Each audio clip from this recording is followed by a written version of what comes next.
a team who is looking to become a powerhouse in the Big 12 Conference after moving away from the American after the 2022 season. Cincinnati has had many stars come through the program, players including brothers Travis and Jason Kelsey and cornerback Sauce Gardner. However, Cincinnati hasn't won a bowl game since 2019 and has never won a game in the college football playoffs. So Cincinnati has brought in a new head coach here to reshape this program and bring home their first ever national title. But in order to figure out how we're going to rebuild this team, we first have to take a look here at this roster. And it starts at the quarterback position with one of the best quarterbacks in the entire country, 89 overall, Brendan Sorsby, who's only a junior. So if he returns for his senior season, hopefully here at Cincinnati, he should be the best quarterback in all of college football. Now in the backfield with him, we've got two very solid options here with Walker and Pryor at an 84 for Pryor and an 86 for Walker. At the wide receiver room, some solid options here for Sorsby, as we've got Allen, Caldwell, and Goody, all above 80 overall. The tight end room, one of the best tight ends in the entire country with 91 overall, Joe Royer, should be easily our best pass catcher, and he should have a very solid senior season. The offensive line, not the best. It might even be one of the weakest offensive lines in all of college football because we have a 72 overall at right tackle. The edge rusher room, easily one of the weakest on this team with a 76 and 73 respectively. The defensive tackle room, one of the best players on this team, 90 overall, Corleone. He should be our best defensive player, should be wreaking havoc for the quarterback. At the linebacker position, we have Golday here, who's making a case with Corleone to be the best defensive player on this team at a 90 overall linebacker. Should be the leader of this defense here, as he has a 76 in Thompson right next to him and a 75 on the other side. The defensive backs is not a horrible spot on this team, but it definitely isn't the strongest, as we have our best option here in Matthew McDoom at an 86 overall with 92 speed. But behind him, we just have a couple of depth pieces with Harrison at a 77, Arnold at a 76, and even Wilson here at a 74. Now, the safeties behind him are one of the best position groups here in this team with an 86 overall Peak Jr. and an 83 Sanks at free safety. And then next to him, they have Williams at a 76 overall strong safety. So this team is solid, but it's not going to win a national championship here in year one. But we do have to take a look here at our schedule to see who we will play in this season. See if we can make a bowl game as it starts at home versus Nebraska. Then another home game here versus Bowling Green and another versus an FCS team. Then we head into our first bye week of the season where we'll start conference play at Kansas, home versus the top 20 Iowa State team, home versus UCF, at Oklahoma State, home versus Baylor, and then at Utah before we head into our second bye week of the season where we'll come back out, home versus Arizona, home versus a top 25 BYU team, and then at TCU. A solid schedule for us. Hopefully we can end this season with bowl eligibility. But the only way to figure that out is by setting up our recruiting board here and then simulating to week one, where we'll see how we'll do against Nebraska. Now, before we get into week one here, I first have to set some goals for myself. The first one, the obvious one, the whole point of this rebuild, we have to win a national title with Cincinnati.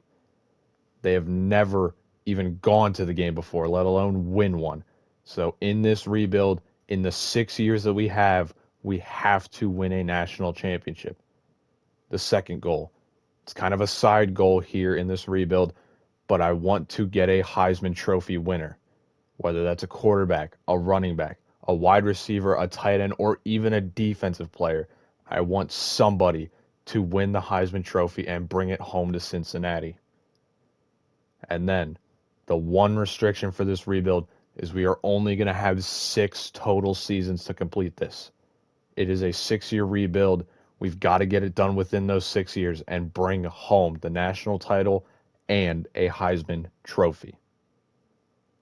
So now we're going to finally sim on to week one here, where we will set up the recruiting board and take a look at the Nebraska game. Now, heading into week one here against Nebraska, we're first going to start off this season by taking a look at our recruiting board. which is filled out with only 4 and 5 stars. It starts with a 5-star quarterback, 4-star running back, 4-star receiver, 2 4-star offensive line, a 5-star edge rusher, a 4-star edge rusher, a 5-star linebacker, a 4-star linebacker, a 4-star corner, and 2 4-star free safeties. With a ton of extra guys here, more 4 and 5 stars who we could go after later in the recruiting cycle if they haven't committed yet. Now, the second thing we have to take a look at here in week 1 is our schedule once again. Because in these rebuilds, I play 3 games every single season. But since Cincinnati has recently moved to the Big 12, they don't have a definitive rivalry game to play in the Big 12 every season. So, in this rebuild, we will pick 3 games at the start of every season, and we will play those games throughout the season. And here in season 1, it's going to be home versus a top 20 Iowa State team. It's going to be here in week 10 at Utah. And then our final game will be home versus a top 25 BYU team here in week 13. So once we reach those weeks, we will jump in and play those games. But first, we have to sim through the non-conference and then sim to week 6, where we will play against a top 20 Iowa State Cyclones team. Now, heading into week 6 here, heading into our first game that we'll jump into here in this rebuild against a now unranked Iowa State team who has lost both of their first 2 conference games. Now, we are currently 2-2 on the season after a win in week 1 against Nebraska, then a loss to Bowling Green, a win versus an FCS team, and then a loss last week at Kansas. So it's not a great start for us, but we did end up landing a single recruit here in this recruiting cycle in the first couple of weeks. It's a 4-star gem linebacker, Morgan Emery. A good pickup for us. He should be solid for our linebacker core. And we're also in a ton of recruiting battles here, looking to land some extra players here, as we do have a pair of players here on visit with this 5-star quarterback here, as well as this 4-star offensive tackle. They're both paired up together on the offense, so hopefully we can get a win here against Iowa State and bring in both of those recruits. But with that being said, we've got to jump in here and play against the Cyclones. Now, heading into this game here against Iowa State, a now unranked team after back-to-back conference losses. But that doesn't matter, as this team is still favored here in this matchup. But we need to get a win here to bring in both of those recruits on visit. That 5-star quarterback and 4-star offensive lineman would be huge gets for us if we can pull out of this game with a win. As we're inside 10 seconds left here. 3rd and goal. We're going to get one final play here in the first quarter. It's going to be a handoff up the middle to Pryor for a Cincinnati touchdown. Another 3 yards for Hansen brings up 3rd and 4 as they're going to take Hansen out of the game, bringing the backup running back, and Rocco Beck's going to have to use his arm here. He's dropping back to pass. He's going to the end zone, targeting our corner on the outside, and a jump ball goes for a touchdown. 1st and goal here from the 2. We're going to get our 2nd rushing touchdown of the game here as we'll hand it off to Walker up the middle, and that's exactly what we're going to get. Another loss of yards for Hansen in the run game as it brings up 2nd and goal here. Will they go right back to Hansen? As that's exactly what they're going to do. They're going to try and stretch it to the outside, and he's got a rushing touchdown. Inside the 20 now here at the 12. We'll have 1st and 10. Going back to the run game here up the middle with Walker. Walker looking for his 2nd rushing touchdown of the game, and he's going to get just that. A 1st down, and this game is over. Sorsby handing it off here to Walker, and that's a pancake block, and that's a 1st down for Walker. A beautiful game from us, a very scrappy game. Looks to end 21-14 as we take a knee. And off the back of 3 missed field goals from the Iowa State kicker, we are going to win our first game here in this rebuild. 21-14 your final score, and Walker's 2 touchdowns on the ground is going to be huge for us, as that is huge for our recruits, as we had 2 of them on visit this week. Now, after beating Iowa State a couple weeks ago, we have simmed on to week 10 here, where we are playing against 5-3 Utah. Now, we are also 5-3, and after that Iowa State win, we would go on to destroy UCF. Then we would get a 3-point win against Oklahoma State, and then unfortunately we would lose last week to a now top 10, 8-0 Baylor team, having their best season in a while. But unfortunately for us, even though we got the win against Iowa State, we had to take the quarterback and the offensive tackle off our board as they both went to Ohio State. And now we have replaced them with some extra guys here, mainly 4 receivers. But it looks like we're going to lose this guy to Indiana. We also have a running back here, 2 edge rushers, as one of them ended up committing, a 5-star linebacker, another 4-star here, a 4-star linebacker commit as well, a 4-star corner, and 2 4-star safeties have also committed within the last couple of weeks. But now, with that being said, we've got to jump in here and see if we can get our 6th win on the season to become bowl eligible here in season 1 with Cincinnati. Now, heading into this game here against the Utah Utes, one of the best teams we'll play all season, a team that has struggled a little bit this season as they already have 3 losses on the season.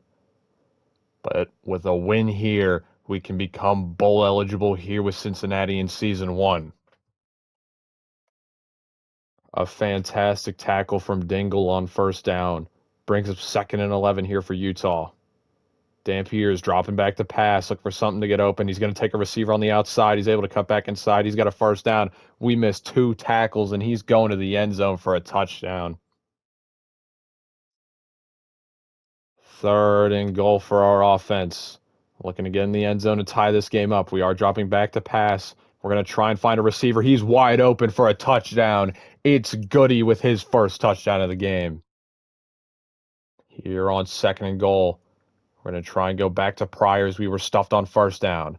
Hand it off to Pryor. He's got a bigger hole this time. He's got a touchdown, and we are going to take a 14-7 lead. Utah's got to hurry things up here, as with only 25 seconds left and 1 timeout. Trying to keep that timeout as long as possible. They are going to go with a pass. We've got everything locked up. They're going to the end zone. And how does that get into that window? 1st and goal for Utah. We're going to change the play up here, send a blitz. See if that can keep them in the backfield. They're going to go with an RPO to the outside, and somehow the one receiver to get open gets the football, and they are going to take the lead back. Unfortunately, on first down, we lost yards, so now we'll go with an empty backfield here for Sorsby. We are going to drop back to pass, looking for something to get open. Try and target the end zone here, as it's a wide open Goody for another touchdown to tie this game up. Here on the field goal try for Utah. We're going to take a 24-21 lead as it's right through. 4th and 1. Utah's going to take a field goal. We've already used up all our timeouts, and this is likely going to make it a 6-point game. A 4th down for the game. Brendan Sorsby dropping back to pass. We're going to target the middle of the field, but once again, Utah's going to take a knee here, and off the backs of our offensive line, they just could not block anybody, as Sorsby was hit too many times in that game. And even though Goody went for over 120 yards and 2 touchdowns, we're going to fall here to Utah 27-21 after a almost 300-yard performance and 3 touchdowns from Devin Dampier, as we've got to head on to the next game in this rebuild here against BYU. Now, after a pretty bad loss against a Utah team that was struggling this season, we've simmed on to the BYU game here in Week 13.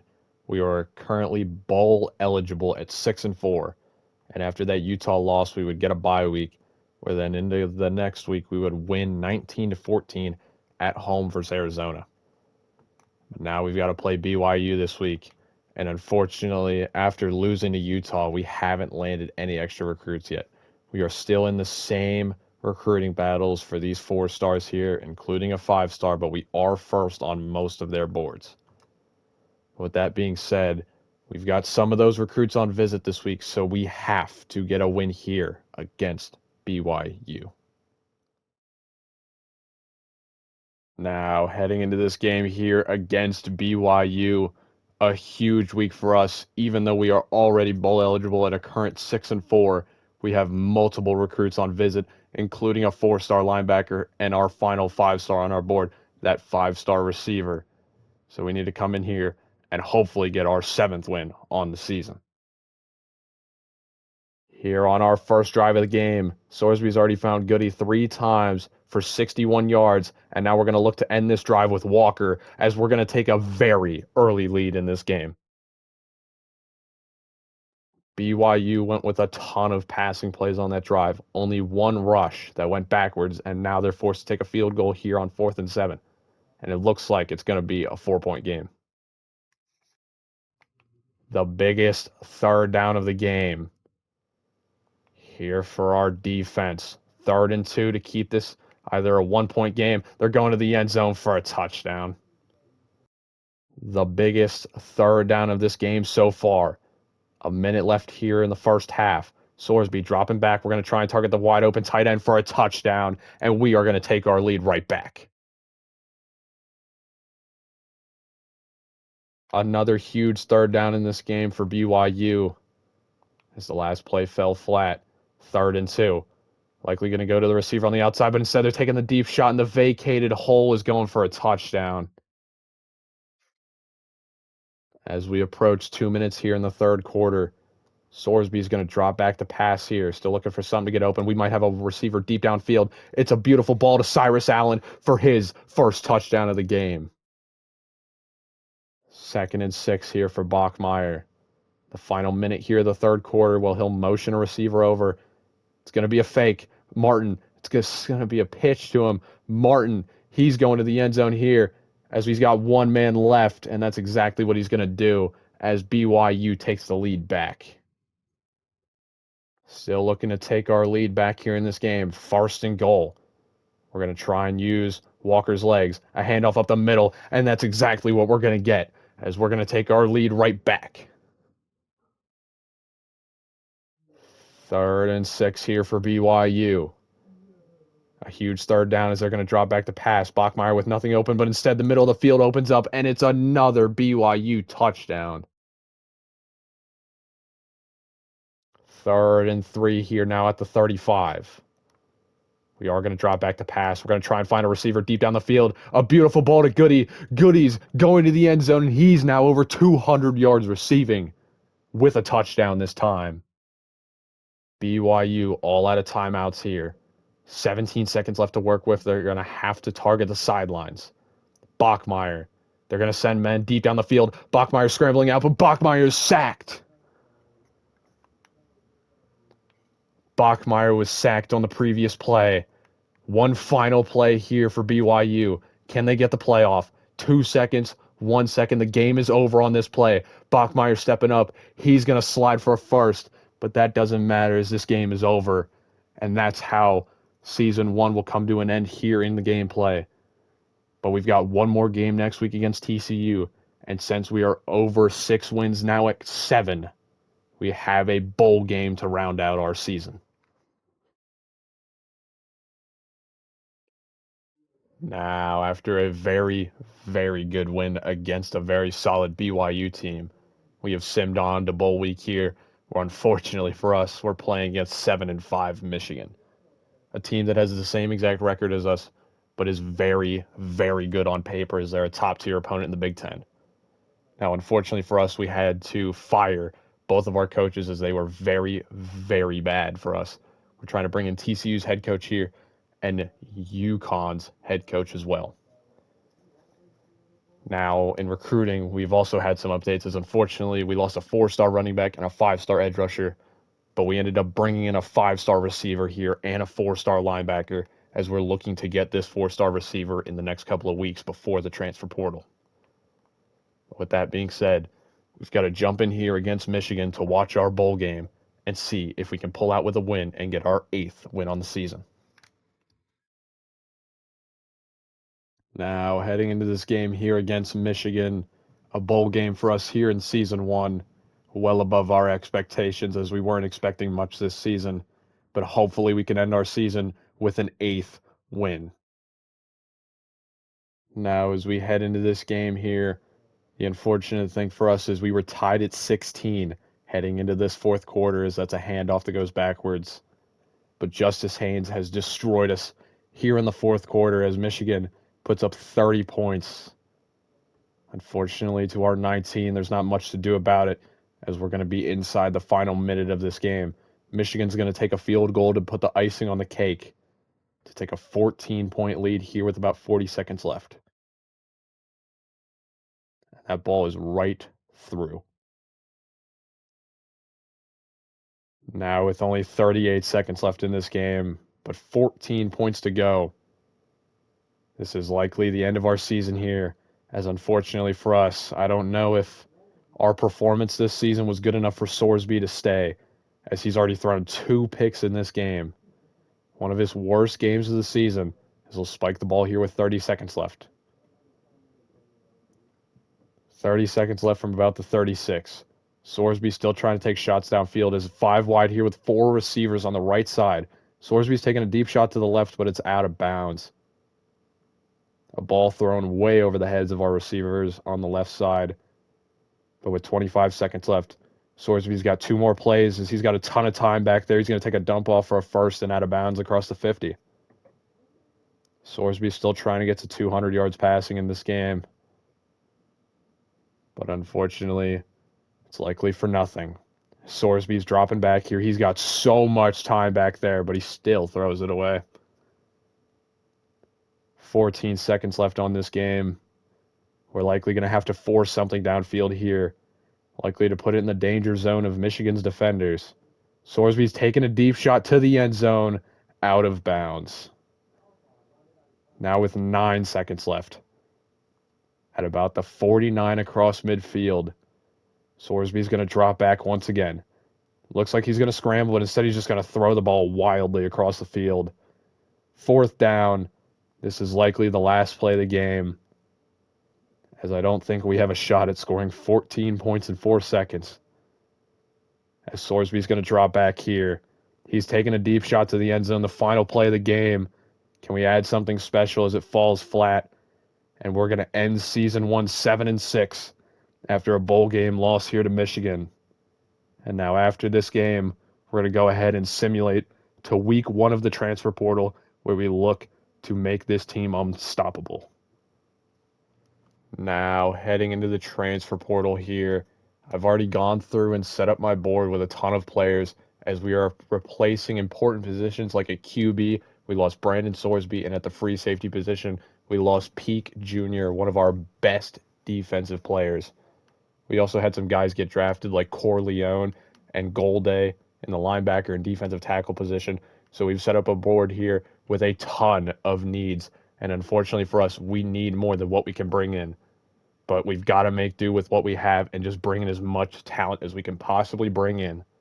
So we're going to go ahead and sim to the final week of offseason recruiting to see what type of talent we can bring in.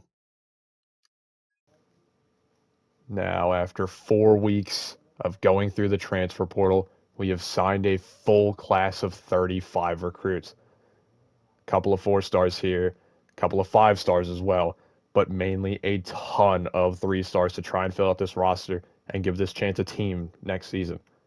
As we landed just outside the top 20 in recruiting class at number 21 with 2 5-stars, 7 4-stars, and 26 3-stars. A solid season 1 for us. Unfortunately, we lost some of our best players, but now we've got to turn this thing around, upgrade our players, and head into season 2.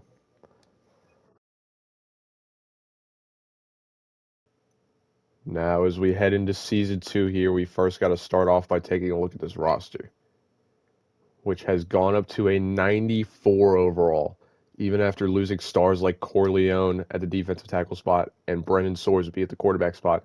We have improved this team up to a 94 overall, one of the best teams in the Big 12. But unfortunately, the quarterback room isn't the best room that we have, as we're going to have to start 80 overall Jones Jr. at quarterback, a freshman who could likely improve, but it's going to be scary having him behind center. Running back room, a very solid room as we've got Clark here at an 85 and Covey behind him at an 83. Wide receiver room, one of our best rooms as we have Smith here at an 89 and Merriweather as well at an 89, both above 91 speed. We've also got Jackson here as well, a solid backup who also has more than 90 speed. Tight end room. It's not as top heavy as it was last year as we had Royer get drafted, but it is a very solid room, well balanced room with Hoffman, Simmons, and a backup here all above 80 overall. Offensive line, nothing great, but it is better than what we had last season as we have an 81, a 78, a 78, an 85, and an 83. Should give our quarterbacks more time in the pocket to get the ball out quicker. Edge rusher room, much better than it was last year's. We've got Ford here at an 84, and then we've got McCray here also at an 84. A solid room. Hopefully we can get to the quarterback more and more this season. Now, even though we lost Corleone, we brought in Kevin Wynn here at an 89 overall, who should be a fantastic replacement as he will have multiple years here at this program. At the linebacker spot, starting off with Sam, we've got a 79 and a 77. At the Mike, we've got 78 and 77. And at Will, our best linebacker here with Wilson, up to an 87 overall with 89 speed. A very solid room, a very balanced room, as the corners aren't much better, but they are better than what they were last year with Harrison at an 84, Hurley at an 84, and Arnold also at an 80. Free safety room. One of our best rooms is we've got Sanks at an 86, Thomas at an 85, and here at the strong safety spot, we have an 84 overall as well, with some solid kickers and punters, but nobody's here for that. As we've got to take a look at our schedule here, the team that we will be playing in week 1 is a top 12 Indiana team where we'll head into an FCS game after that, heading into a week 3 bye week, which gives us 10 games in a row. Home versus Kansas State, at Arizona, home versus Colorado, at Iowa State, at West Virginia, home versus Oregon State, at a ranked Houston team, at BYU, home versus a ranked Texas Tech team, and then our final game of the season is home versus Utah. A very difficult schedule as playing 10 games in a row could fatigue this team heading into maybe the Big 12 championship game or the college football playoffs if we can make it that far. But with that being said, we've got to set up my board here and then head into week 1 against a top 12 Indiana team. Now, heading into week 1 here against 12th ranked Indiana, we first have to start off by taking a look at our recruiting board, which once again is full of 4 and 5 stars. It's going to be tougher this year with less hours, but we've got offensive line help, defensive line help, a receiver up here. We've also got some linebackers and a strong safety with some extra 5 stars down here who we could swoop in and take if they're not getting the influence they're looking for. But with that being said, we also have to take a look at our schedule once again as we have to pick our 3 games that we're going to jump into. And we're going to start off hot in week 1. We are going to jump in and play against 12th ranked Indiana. Now in week 7, we're also going to play against 15th ranked Iowa State at their place. And then we're going to round out our season by trying to get our revenge against Utah at their place, the final game of the season. Maybe this game could get us into the Big 12 championship or the college football playoff, depending on how this season goes. But we've got to jump in here against Indiana and see if we could start our season 1-0. Now, heading into our first game here in season 2 against a 12th ranked Indiana team that fell just short of the college football playoff last year, but is looking to start their season hot here in Cincinnati.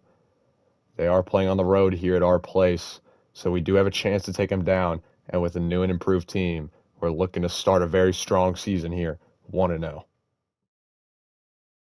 We started this drive with great field position, but it looks like we're going to take the first lead of the game with 3 points right down the middle. Fresh set of downs here for Indiana after the QB sneak.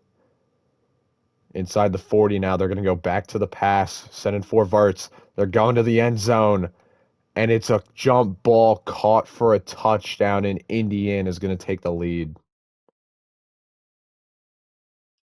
5 wide here for Indiana, as they've only ran the ball once here, so they're going to go with a dump off here to the outside. He jukes to the outside, and he's going all the way to the end zone for another Indiana touchdown.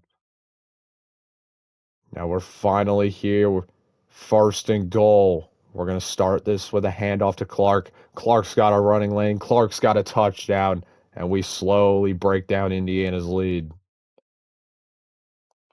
A run of only 3 for the Indiana back brings up 2nd and 7 here.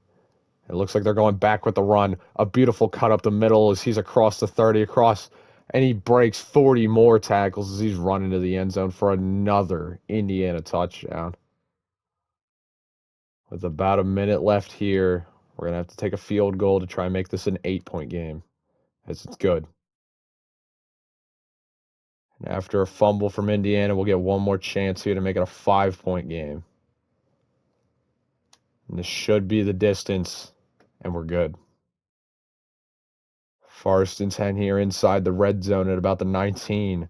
Well, we're going to drop back. It looks like Indiana's sending pressure. We've got to get it out quick to Merriweather, and Merriweather's going to find the end zone for his first touchdown, and we're going to take the lead back here in the second half.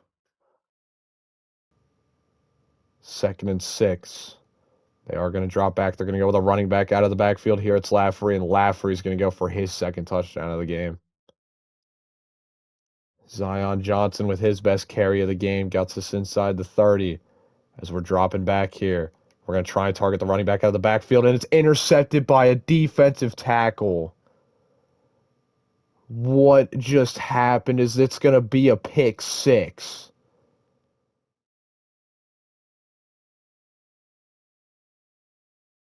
Third and 3 here. Switching things up. Indiana's going with a pass. Nothing's open yet, but instead, a deep shot in the end zone does, and this game is over. Now, as Indiana takes a knee here to end this game, we had a real chance, but it just wasn't our day. As that interception at the end, the pick 6 really killed us. And unfortunately, we're going to lose here. In the first game of Season 2 to Indiana, we're going to fall to a top 12 team, but we put up a pretty solid fight. But now we've got to head on to our second game here in Season 2. Now, after that unfortunate loss a couple weeks ago to Indiana, we've simmed on here to a team that has been struggling this season. A team that was ranked 15th going into this season has fallen to 1-4. It's the Iowa State Cyclones. Now, for us, though, we are currently 3-0 in conference play and 4-1 overall after that first week loss to Indiana, where we would get a win versus Southeast FCS school, 44-0, heading into a bye week where we'd get a 1-point win versus Kansas State, and then a 35-29 win at Arizona, and then a 34-20 win against Colorado. So we're on a 4-game winning streak, looking to make it 5 here at Iowa State. But with 4 straight wins comes some recruiting benefits, as we have currently landed some solid recruits, including 3 of them 3 4-stars on the offensive line, and 2 linebackers, both 4-stars. With some extra guys here, a 4-star safety who has his first, a 4-star defensive tackle who we're slowly trying to get back into this battle, a 4-star offensive lineman who Tennessee is slowly starting to come back into this battle, and then a 4-star receiver who we're running away with and should land in the next couple of weeks. But with that being said, we've got to jump in here and see if we can get our 5th win in a row here against Iowa State. Now, heading into this game here against Iowa State, a team that was ranked at the beginning of the season inside the top 15, losing 4 games here early in the season for them has knocked them out of the top 25 completely. But now, we cannot change the games that we jump into this season, so we're going to jump in here and hopefully get our 5th win in a row.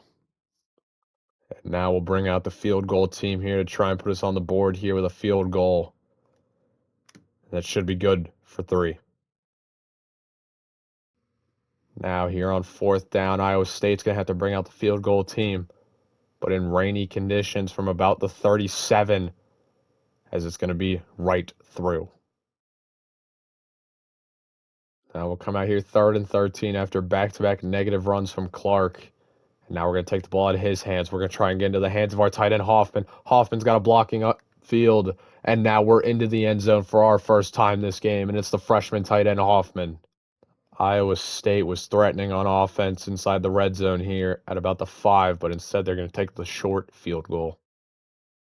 Second and goal here at about the 2 for Iowa State. They can take the lead here with a touchdown. It's going to be a quarterback keeper. Instead, he's going to dump it off to Lee, the backup, and they're into the end zone, and they're going to take a lead here to start off this second half. Now Iowa State's field goal team will come out here to try and take a 6-point lead here in this game, and it's good.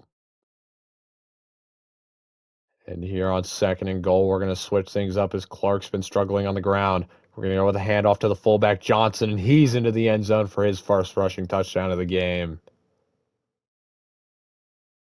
Now we'll have the field goal team come out here, 4th and 11, and we'll take a 4-point lead. And now as we take a knee here, a game that should not have been as stressful as it was, but we are going to leave Iowa State here with a win in a trap game that could have been. But hopefully after a win this week, 5 games in a row, we might be able to find our ways inside the top 25 as we have to sim on now to the Utah game where we look for our revenge after losing to them last year. Now heading into the final week here of the regular season, week 13, now is a top 25 team in the country, currently 24th at 9-2. But we are going against a team that is currently above us at 23, 8-3 Utah. So this is a huge week for us. This is a revenge game here.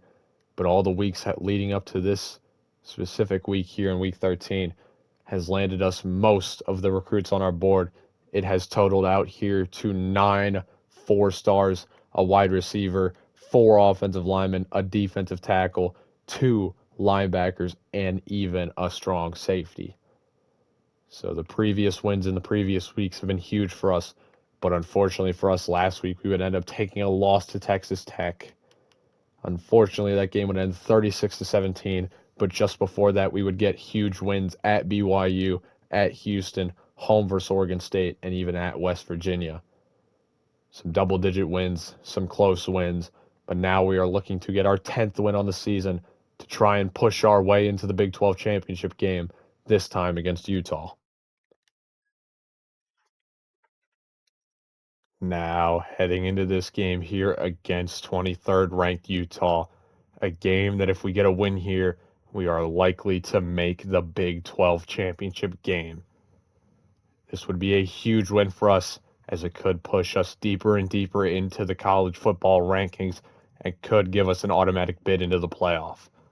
It's unlikely, but a win here is massive.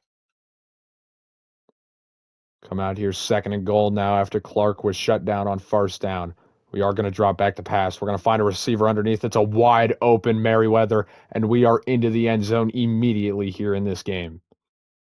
Here on 4th and 12, Utah nearly threw a pick in the back of the end zone, but now they'll get a chance to take a field goal here to make it a 4-point game, and it's good. Now we'll come out here third and goal. Still looking for Clark's first rushing touchdown of the game. We'll hand it off to him. He's got a burst of speed. He's got his first touchdown as he's well over 100 yards rushing now. And now as we're inside the 10 here, 2nd and 2 from the 8, Clark needs a couple extra yards here to get over 150 total in the half, and he's going to get it here as he's in for his second rushing touchdown of the game. It's been some kind of day here for the Utah defense, and we're just looking to make it worse here for them as we're going to find a wide open Merriweather. He's got a first. He's inside the 30, inside the 20, inside the 15, and a broken tackle finds his way into the end zone for his second touchdown of the game. Duke Clark's about to hit 200 yards rushing, but now we're going to bring in some backups here. Hand it off to Johnson. Johnson's into the end zone for his first rushing touchdown of the game. We'll come out here second and goal, still looking for Clark's third touchdown on the game. As this time we'll toss it off him. We'll go to the right. We'll go to the end zone, and Clark now has 3 touchdowns on the game. We'll come out here, let the clock run down, and end a beautiful win from us. A 39-point win, a statement win as we head into the Big 12 championship game as Clark had over 230 yards rushing with 3 touchdowns. Merriweather added 2 receiving touchdowns to that total, and we have a ton of momentum as we are still looking for a college football playoff appearance.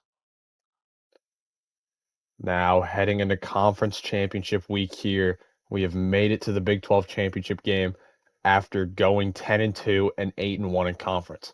Currently the top of our conference, as we had teams like Baylor and Kansas State and TCU below us, but we ended up coming out on top after only losing 1 game in conference to Texas Tech.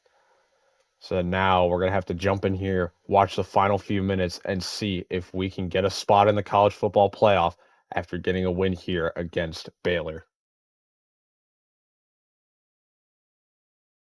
Now, heading into this Big 12 championship game here this year, it's going to be against Baylor, a team that nearly went undefeated last season as they had a crazy run into the college football playoff.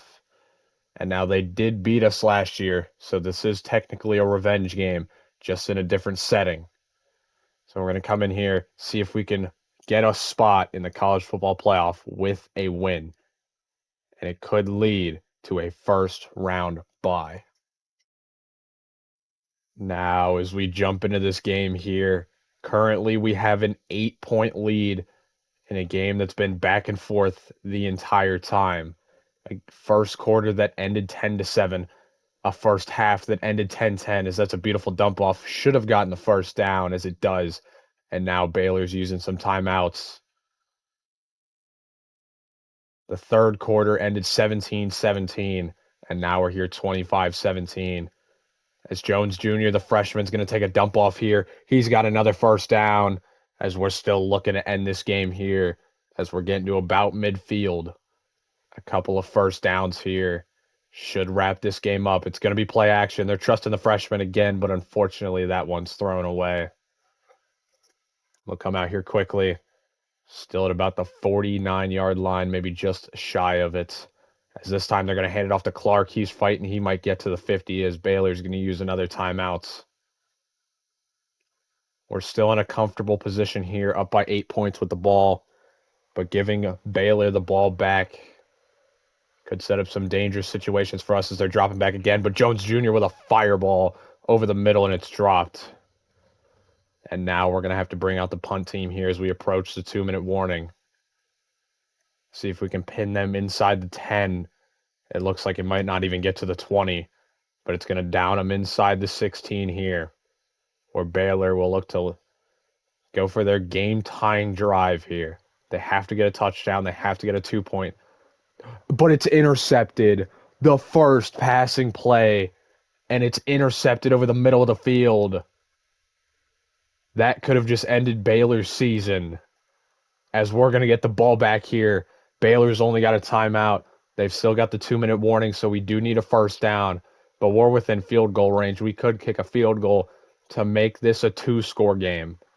But they're going to trust Jones Jr. here, the freshman. He's going to step up. He's going to go loose. He's going to break a tackle. He's across the 10. The first down marker is met as we hit the 2-minute warning. And he's flexing as he knows the Big 12 championship game might be wrapped up in his hands. First and goal here from the 9. Can we find our way in the end zone here? So it's going to be a keeper here with Jones, and I don't even think he got a yard. He might not have gotten back to the line as Baylor's going to use their final timeout. Got to find a way to just keep the ball in our hands. Take a short field goal if we need to. See what the freshman's got in store. It's going to be a handoff to Clark, but they swarm him in the backfield for a loss. Clark's been held to 64 yards on 18 carries. As now we're inside the final 80 minutes of this game. They're going to trust the freshman once again. He's going to the end zone, and he's calling ball game, as that should end Baylor's season, and we might be well on our way to a bye in the first round of the college football playoff. It's going to be Tobias Merriweather with the touchdown. Him and Jones Jr. have been near perfect all season long, and now we're going to take a 32-17 lead. Some kind of game so far for a crazy turnaround After only one season, this team might find their way in the college football playoff as they're pinned inside the 10 here at about the 9.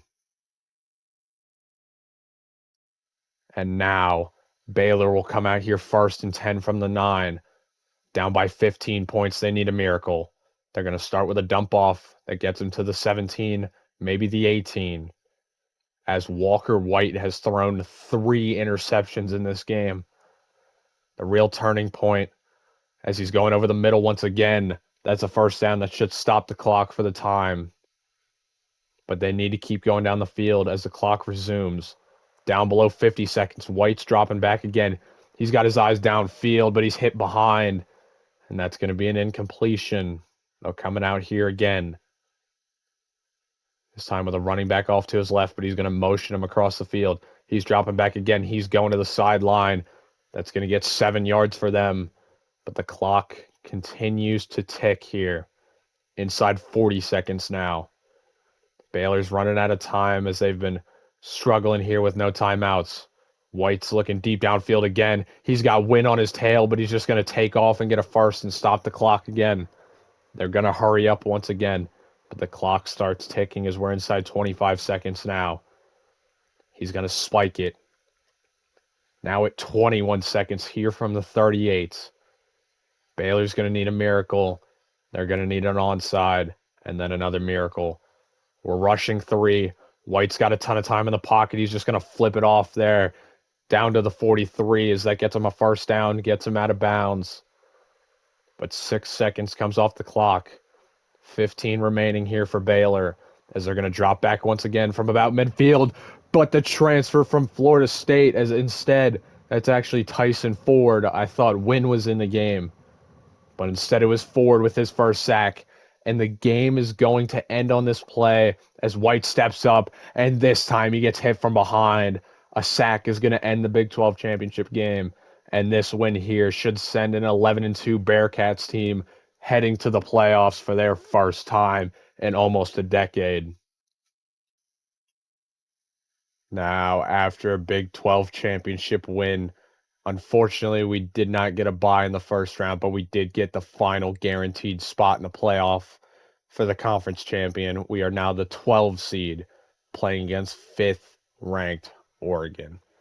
It's going to be the toughest opponent we play all season, but at least we've turned this team around in one season. We've made it here. We're getting experience for all of the young players on this roster.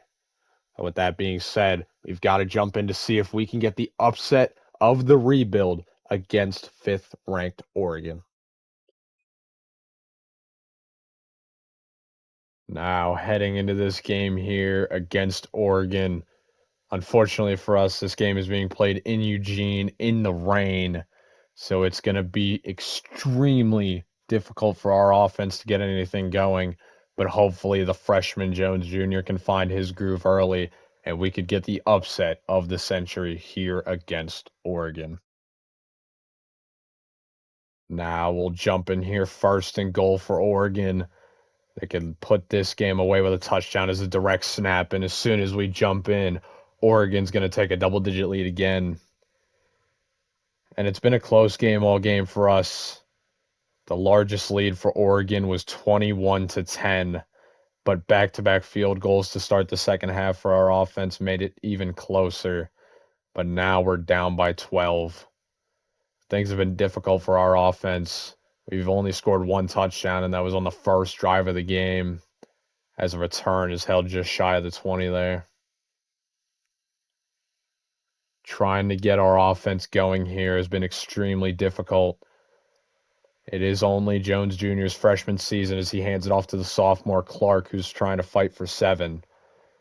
But as you can see there, Duke Clark's been held to only 22 yards rushing on 15 carries. A horrible performance for him, a horrible just overall day as Jones has thrown an interception. He's under 200 yards as well. Pretty solid game for him if you're asking for my expectations of the freshman as he's dropping back again. But there's the second interception of the game, and that should be our season. And Oregon with the pick. a 12-point lead for them, and they get the ball back with about 2.5 minutes, about 2 minutes and 40 seconds left.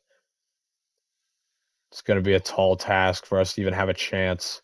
They're going to go with a handoff here. He's going to juke. He's going to get a first down, and now we're using our timeouts as Davison, the starting quarterback, actually the starting running back for Oregon. Excuse me. He's now over 100 yards rushing at about 112. They're going to go with a pitch to him, but we're in the backfield quickly. He's going to lose 2 of those yards.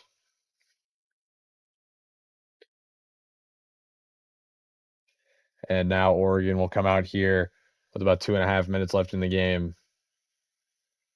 The motion to Corian Moore inside. They're going to drop back. They might dump it off here to Moore. He's going to get shoved down after 5. And it's actually going to be Devin Dampier transferring from Utah, the team that we got our revenge against earlier in the season. On the final game of the season has transferred here, and he's going to dump it off again as he's likely going to get the Ducks a win. As we'll hit the 2-minute warning here, but Oregon's likely going to bring out their field goal team. A quick little chip shot here. It looks to be a 30, maybe a 40-yard field goal, but it's right through. And Oregon now has a 31-16 lead. This game is just getting farther and farther away from Cincinnati, as it looks like we'll have a chance to return it from about the 9, and we'll get it back to the 25, maybe the 26. And now our offense will come out here under 2 minutes, no timeouts left. A turnover ends it, as Jones Jr. is just going to go with a dump off here, a spin around there. Does he get out of bounds in time? And it looks like he will. Stops the clock. See if Jones Jr. has anything in his bag with just over 100 seconds left in this game. He's going to go over the middle of the field. He's going to find his star receiver. I believe that's Merriweather, as they're going to hurry things up. Jones Jr. now over 200 yards passing. Still with those 2 interceptions, though, looming over his head as he's dropping back, looking downfield again, but instead he's just going to dump it off to Clark for 4. And we're still in hurry-up offense here. Jones Jr. going to take the snap here, drop back once again, eyes downfield, but instead he's just going to take the dump off for a first. It's going to stop the clock, but we're now inside 80 seconds in this game. Jones Jr. from about midfield, standing on the logo, taking a deep shot, but it's going to be broken up there by the Oregon corner, playing very solid defense. As it looks like Oregon's ready to celebrate here, but we're not giving up. We're going to take a dump off to the freshman Hoffman. Hoffman's going to get 5, but we're now inside 60 seconds left in this game, across the 40 here at about the 38. Jones Jr. is going to drop back once again. He gets hit at the line. The ball falls flat on the ground. It's rolling around. And now we've got one more play here for our season. Down by 15 with 51 seconds left. The freshman's going to drop back. He's going to take a dump off. He's got a first. It's going to stop the clock. Do we get out of bounds in time? As it looks like we did. Now down to the 27. Jones Jr. is going to drop back once again, showing flashes here in this game as he takes another dump off to Hoffman. A solid freshman season for him. Hopefully he can return and be one of the best quarterbacks in all of college football, what Brendan Sorsby was supposed to be for us, as that ball is going to be deflected there by the linebacker. 3rd and 6 now. We were looking for the Sorsby replacement in the transfer portal last season. It ended up being the freshman Jones Jr. as that ball is also deflected down by the Oregon corner out of the hands of Merriweather. But Jones Jr. stepped up, took the starting role as a freshman. See if he can lead us to a national championship here in the next couple of years. As with 26 seconds left, he's taking a deep shot to the end zone, but on 4th and 6, that's broken up. And Oregon is going to take home a 31-16 win here in Eugene, and they'll move on to the next round of the college football playoff, and our season will end here, as now we have to head on to the transfer portal, the next round of recruiting, and see if we can make this team even better. Now, after that loss against Oregon a couple weeks ago, we have simmed on here to the first week of the transfer portal, where we have set up a full board of 35 recruits. Now, we have already landed 9 recruits, so it's really only 26 recruits. But we have gone after 3 4-star quarterbacks. We do trust Jones Jr., but if we can bring in that star X Factor quarterback to take us over the top, take us to the next level, we would love to do that. We've got some 4-star running backs here, some wide receivers, offensive line, defensive line, a singular linebacker, 5 corners and 2 safeties, and even a punter to round out our board. A ton of positions of needs here, as we really need to beef up this team after we lost a ton of players to the transfer portal. Some of our best players on the offensive line, and we even lost our 2 best receivers, both to the draft. So they're off there. We ended up also having an offensive lineman get drafted as well. So it's a good step in the right direction from us. But now we've got to go ahead and sim to the final week of the transfer portal and see if we can land all of these recruits. Now, after 4 weeks of off-season recruiting and working through the transfer portal, I have signed a board of 34 out of 35 players. It says 35, but unfortunately, down here at the bottom, we ended up losing a 4-star corner to Notre Dame. So we're going to go ahead and take him off our board here. But we did end up landing a pretty solid class, as we have a ton of 4-stars here from the recruiting class. We've got some 4-stars here at quarterback, even a 3-star behind them, going to be a backup for us. 2 3-star running backs, 2 3-star receivers, a ton of 3-star offensive line help, defensive line help, also 3 stars, a 4-star corner here, some extra 3-star corners as well, even 2 3-star safeties, another 3-star strong safety, and a punter to round out our recruiting class. A pretty solid class for us. Unfortunately, we didn't end up landing inside the top 15, but we landed just outside at about 19. Pretty solid class for us.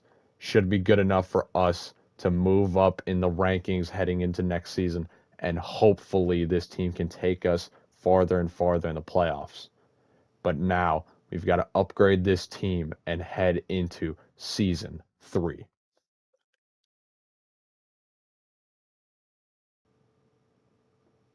Now, as we head into season 3 here, as a 13th ranked Cincinnati team, this team has extremely high expectations. After a season where we made the college football playoffs as the final team in the 12 spot, this team has only improved, as we are now up to a 96 overall, up to a 99 overall defense, but the best player on this team is at the quarterback position. Unfortunately, Jones Jr. is going to have to take a step back, because transfer quarterback from Ohio State, Harvey Tobias, is up to a 99 overall as a freshman. This is easily the best quarterback in the entire country, and will easily carry us to something special here this season.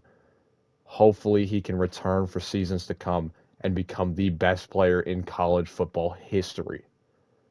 But he's not the only one on this offense. We've got Clark returning for another season, up to an 89 overall, with backups Covey and Johnson not too shabby behind him. The wide receiver room took a step back as we lost our top 2 guys, but Contosis, Woodburn, and Winton are going to step up here and take their spots. At the tight end spot, we've got a new guy here, Simmons, one of the best blocking tight ends in the entire country, but Hoffman, returning after his stellar freshman season, is still a very solid option. Now, unfortunately, the offensive line isn't perfect, but we still have some solid options here with high 70s and low 80 overalls. The edge rusher spots, one of the best players on this team returning for his senior season. It's going to be Tyson Ford, up to a 90 overall on the left side, and on the right side, another returner, LJ McCray, up to an 87. And up the middle, the tackles, Kevin Wynn, transferred in from Florida State last season. He's up to a 92 with Burns and Robinson behind him to help out. At the linebacker spot, we've got some solid options here with 80 overall Sam linebacker, 87 overall Barnes at Mike, and 81 overall Coleman at Will. But the biggest improvement for this team is the corners, as we've got Galloway up to an 88 with 96 speed. Aguilar and West behind him as solid options with 94 and 90 speed as well.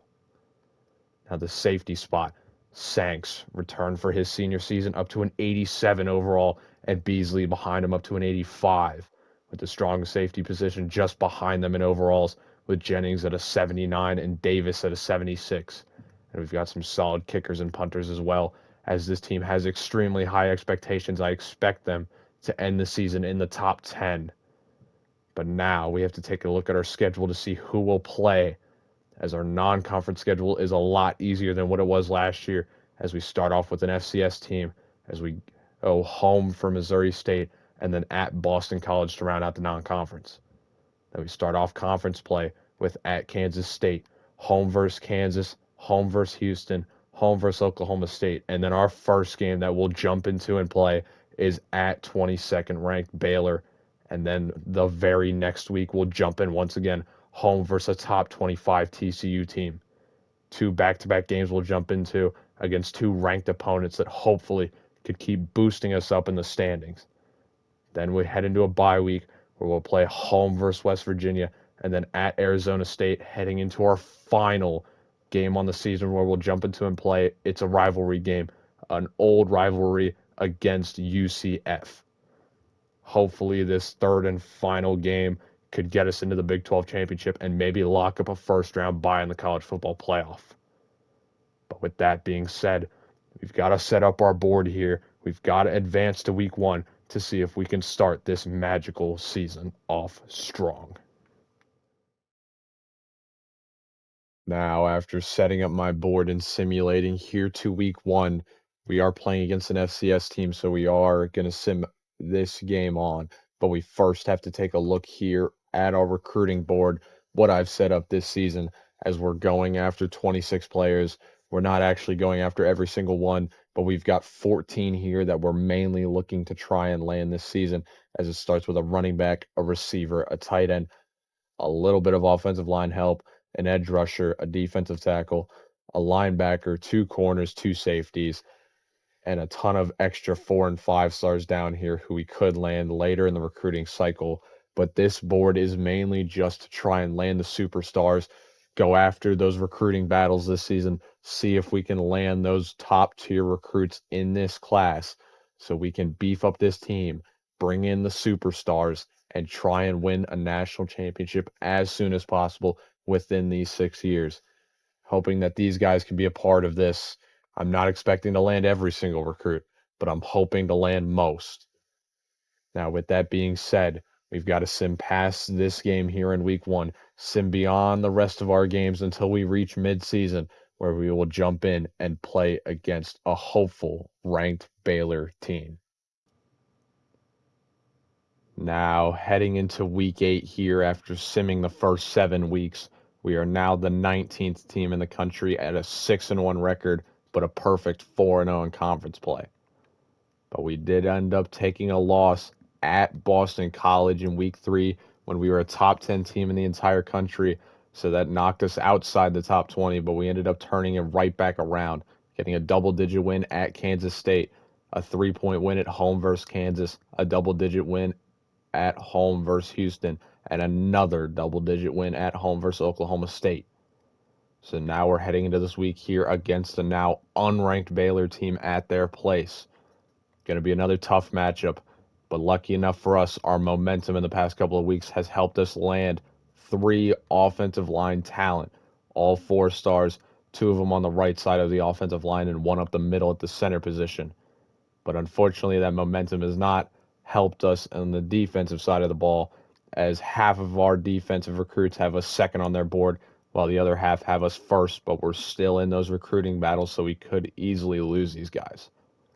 Fortunately, though, for us, the offensive side has still had us first on our board, as this 5-star offensive lineman could commit to us in the next couple of weeks.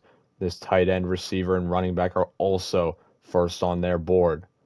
So it's a solid start for us. It could be better, but it could be even better if we can get a win here at Baylor.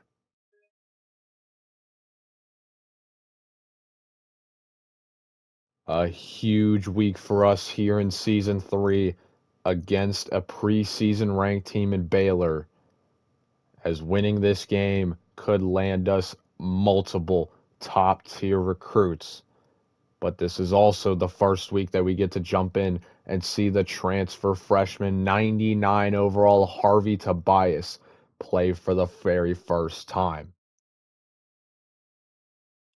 Come out here, 2nd and 7, looking to get Tobias's first passing touchdown of the game. And we might have it on an underneath here to Woodburn, and he's into the end zone for the first touchdown of the game, as we're going to take a 7-0 lead here. 4th and 1 here for Baylor. Looks to be a 55-yard field goal to try and make this a 4-point game. And that is perfect. We'll come out here 3rd and goal after back-to-back stops of Clark. So now we're going to trust Tobias in his arm as we got to get it out quick. That's a beautiful ball to Winton, who's into the end zone for our 2nd touchdown of the game. 3rd and 13 here. We're going to need somebody to get open and make a play here. And we might have it over the middle of the field. A beautiful ball to Winton for back-to-back touchdowns from Tobias to Winton. And we have taken a 20-point lead here. 1st and 10 now. We're going to keep going with the run as we're going to hand it off to Clark. He's got a lane up the middle, and he's got his first rushing touchdown on the game. 3rd and 3 here for Baylor. Still trying to find their first touchdown of the game. They're going to try and do it with a pass over the middle. A drag route's going to get them into the end zone, and they have gotten on the scoreboard here for the first time since the first half. 3rd and 6 here. Inside the 10, and we're still looking for Tobias's 4th passing touchdown. We might have it here in the back of the end zone, and that's a beautiful ball, and we'll get the 4th passing touchdown we were looking for. We'll come out here just in QB knee formation, but the clock's going to run out here, and we are going to get a 25-point win. A beautiful win from us. A fantastic game from Tobias and Clark. The combination of them goes for over 500 total yards and 5 total touchdowns, as that's a huge win for us in conference play heading into the next week, where we'll jump right back in against TCU. Now, after a very nice win against Baylor, we're just going to jump right back in here the very next week. We had no recruits come on into our school, so we're going to go right back home here and play against TCU, a team that's not as good as that Baylor team that we played last week. So we're hoping to get an even bigger win here at home this week. 3rd and 5 here for TCU. Their second third down of the drive, and they're going with a pass once again. They're taking an end zone shot. They're targeting one-on-one, and it's going to be a jump ball touchdown for TCU. 2nd and goal here from the 7.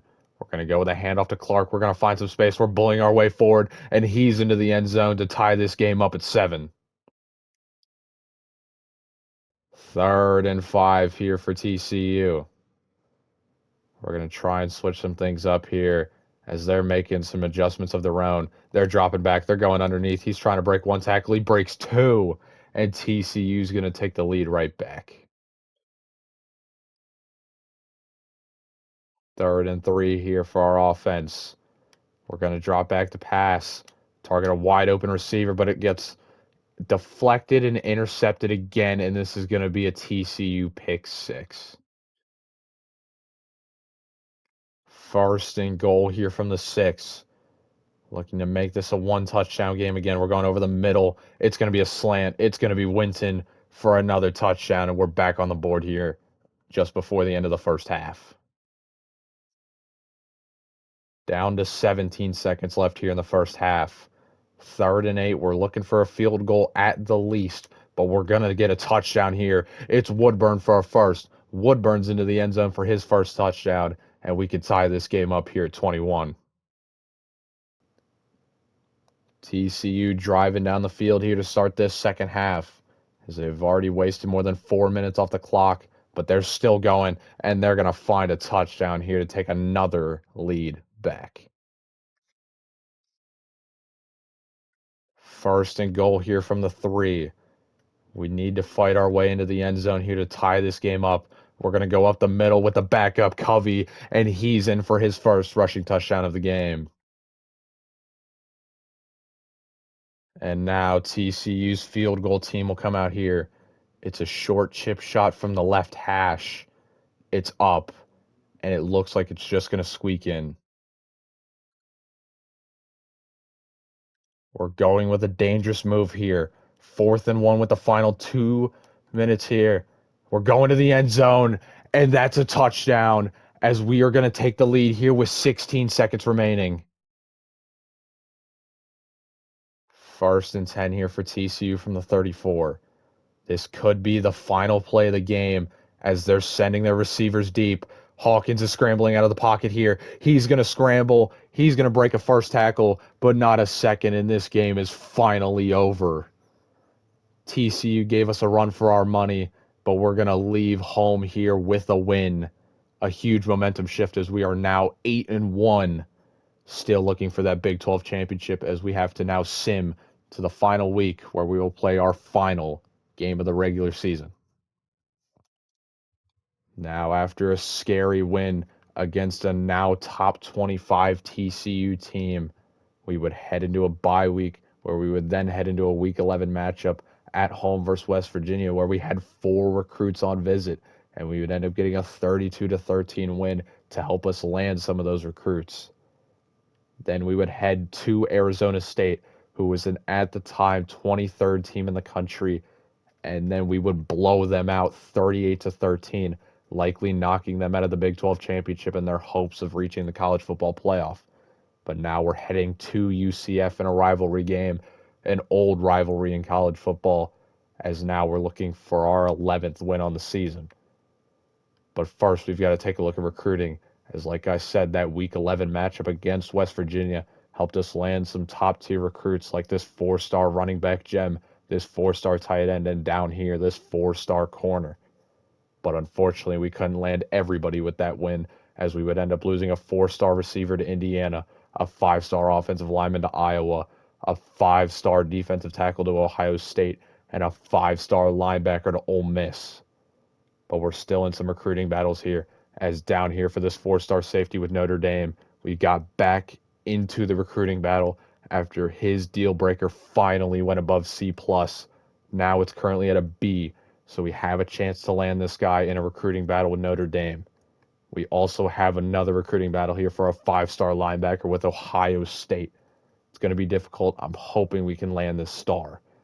But the easiest one should be after this week. We should be able to land this 4-star edge rusher over Florida and Louisville.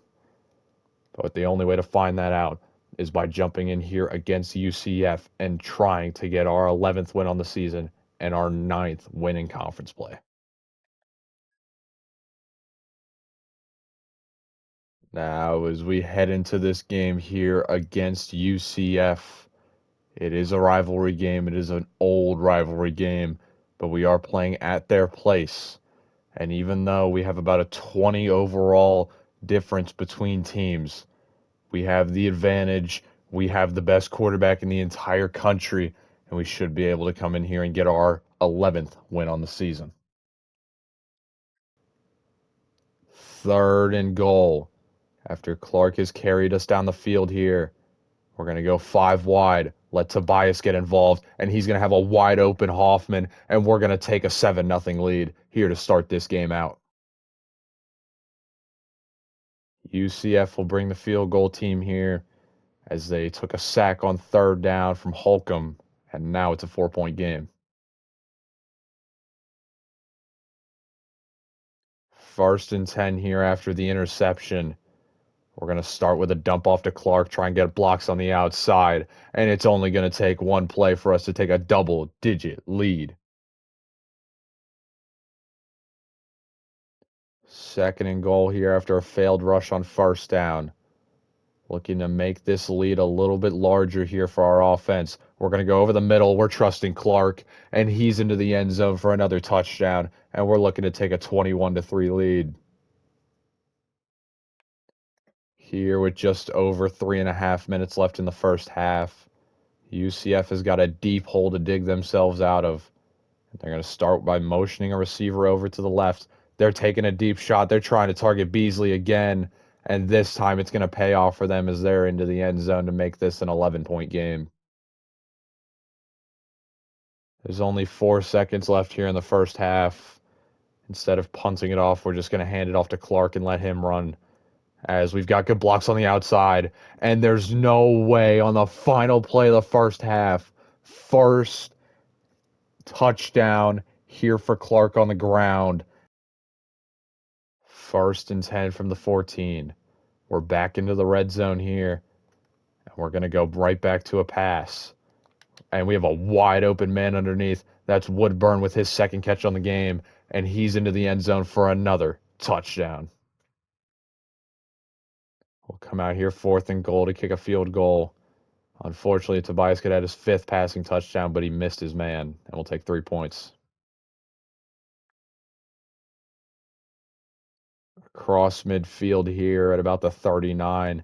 2nd and 2, and we're just going to keep handing it off to Clark, have hitting his best game of his life, and he's going to go for another long rushing touchdown for our 6th touchdown of the game. The final play here of the game, it's going to be another handoff up the middle to Clark. Clark's going to keep on going across midfield.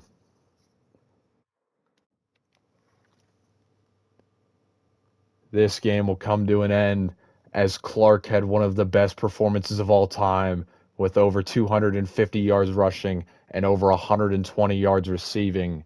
But that shouldn't take away the performance from Beasley, who had 2 interceptions in this game. As I was wrong about Clark, he had 270 yards rushing with 4 total touchdowns. One of the best games ever. A huge performance from us, now heading into the Big 12 championship. Now heading into the Big 12 championship here, we won a perfect 9-0 in conference play, and that has bumped us up all the way to the number 7 team in the country. But we're going against a very solid opponent here in a 10-2 BYU team who is currently unranked, even though they have 10 wins. But we've got to jump in here and see if we can get a win here and possibly end this game with a first-round bye in the college football playoff. Now heading into the Big 12 championship here against BYU, a team that went 10-2 in the regular season, but is currently unranked. So this team clearly has some sort of flaw that's keeping them out of the top 25, but they could easily come in here and give us a run for our money. Now we'll jump in here as we cross the 3-minute threshold here in the 4th quarter. It's a 3rd and 11 for a team that is currently down by 3, and they're going to go to the sideline here, and it's hauled in as they're across the 30 now. As unfortunately we haven't been able to jump in and play this game, as it is a playoff atmosphere. But Bear Bachmeier's having himself a game as he's going with another check down here for 7. Currently putting up 3 touchdowns on our defense as we'll hit the 2-minute warning. But unfortunately for our defense, it's been the second half that's killed us, as all 3 of Bachmeier's touchdowns have come in this second half. And that's a beautiful ball across midfield as they're approaching field goal range here before the end of the game. But they're likely just looking for the end zone here, as they could snap our winning streak. Bachmeier's going to drop back again, but that ball is punched out. And they're going to have to come back up here from the line just shy of the 40. 2nd and 10. Bachmeier from the logo is going to go over the middle. A beautiful juke, but he's held just shy. 3rd and inches here. BYU going with hurry up, as they're down just below the final 80 seconds of the game. Bachmeier's going with a pass again, but watch out from behind.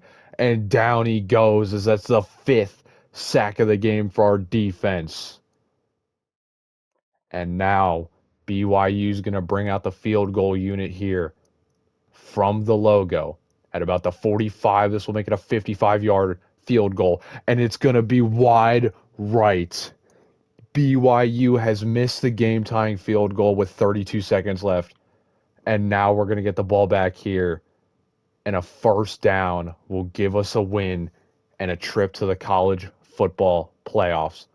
And that's a beautiful start with a dump off for 8 yards as Harvey Tobias has had himself over 200 yards and 2 touchdowns as the freshman is unfazed here in the Big 12 championship. A handoff here to Clark. That's a first down, and that should be the game here as the BYU mascot is dancing. But unfortunately, his team is going to lose here.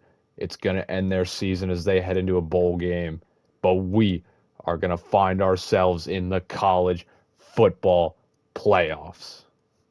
A huge win from us, a big performance from Harvey Tobias, and our defense was able to shut it down there in the end. But now we've got to sim a couple weeks and find ourselves in the college football playoffs where we will hop in there and watch the first round matchup. Now, after getting a very close win against a pretty tough BYU team, we have made it to the first round of the college football playoff. Unfortunately, going undefeated in the Big 12 and winning our championship game only gave us the 6th seed. And now we're going against 10-2 SMU, who's got a very solid team of their own. But I want to take a quick look at our signing class here as we have landed 7 total recruits. Unfortunately, we ended up losing the safety and the 5-star linebacker. And now our recruiting class is a running back, tight end, 3 offensive linemen, an edge rusher, and a corner. All of them coming in at 4 stars. So it's not a perfect class, but we can fill in all the rest of the positions in the transfer portal. But we can deal with that at the end of the season. So we've got to jump in here and see if we can win a playoff game here against 11th ranked SMU. Now, as we head into this game here against SMU, we're playing in our home stadium as it's the first round of the playoffs, but we're also looking for our first bowl win here in this rebuild as we have lost in back-to-back seasons to Michigan and Oregon respectively. But we should be able to come home with a win as we are the higher overall with the better quarterback. Now we'll jump in here on 3rd and inches for SMU, as I thought we had the better team, but it seems like they're putting a stop to our run, but that run goes backwards, and now they're forced to take a field goal here with just over 3 minutes left. If they miss this, we could go down and tie this game. It's a difficult field goal away from home, but it is still good, and SMU has a 10-point lead again. As unfortunately for us, we've just been down by double digits all game long. Maybe a good return here can get us in a good spot, but that just gets back to the 25. And with 3 minutes left, does the freshman Tobias have the clutch gene in his system to go down and score once again? He's going to throw it over the middle, and that's a first down. But we've got to get on the ball quick. We've got to keep this drive going here, as we are now under 3 minutes here, just shy of the 40. A 12-1 season could come to an end here, but that's a beautiful slant, and Hoffman's got a completion, or Hoffman has a reception on the completion from Tobias, as he's just shy of 300 yards now. Only 1 touchdown to his name. Looks like he's dropping back again. I like that dump off. That's a good spin move, as now we're just shy of midfield here at about the 49, and that actually gets him across midfield at the opposite 49. Another hurry up here as we're approaching the final 2.5 minutes. Another slant here. Tobias still looking for that 300th passing yard, but I don't know if this is the type of offense that we want to be running here with the game on the line. And that just hits our tight end in the back of the head because he didn't turn around. And that play right there basically sums up the game here for our offense. As Tobias is dropping back again, he's going to the sideline. He's got a man, but it's 4th down, and they're going for a field goal. This is going to be a 58-yard attempt, and it's going to hit the post and fall flat. SMU is going to get the ball back here just before the 2-minute warning, but I believe down by 10 here, this game and our season is likely over as that rush goes for a couple of yards there. As we hit the 2-minute warning, we've only got one timeout left, and a 1st down will put our season to an end as we stop them again. That's going to bring a 3rd down here for SMU. 4 yards to go to end our season. They're just going to give it off to Dunbar again, but he's going backwards as that's Dubar rather than Dunbar. But it doesn't matter. He goes backwards. The clock is still ticking here, but SMU is going to punt it out of bounds at about the 41. Surprised they didn't go deep with that one, but it's going to give Tobias a chance here. 74 seconds left on the clock, 60 yards to go to make it a game, and that's a slant for 9. Tobias is putting together a solid game for himself, but his defense isn't doing much for him as he's got to work himself back in this game. That's a beautiful ball to Hoffman, as now Tobias is over 320 yards passing, and it looks like they're going to get to the line here and spike it as the ball goes down with 51 seconds left, and we're going to get right back to the line here. SMU playing pretty deep here as we're just going to take another dump off here to Hoffman, but we've got to get on the ball quick here. Are they going to spike it, or are they going to make a play here? It looks like Tobias is going to take a step back here and make a play. It's going to be a pass. We're sending our receivers deep. He's going to the end zone one-on-one, and it is deflected down. 4th down with just over 30 seconds left, and we're going to bring out the field goal team. Unfortunately, he missed from 58 last time, but that one's through, and now we have an onside kick coming up to decide the game. If we can get the ball back here, we have a chance. That's kicked right at him. SMU's going to recover, and our season is once again going to come to an end here in the college football playoffs.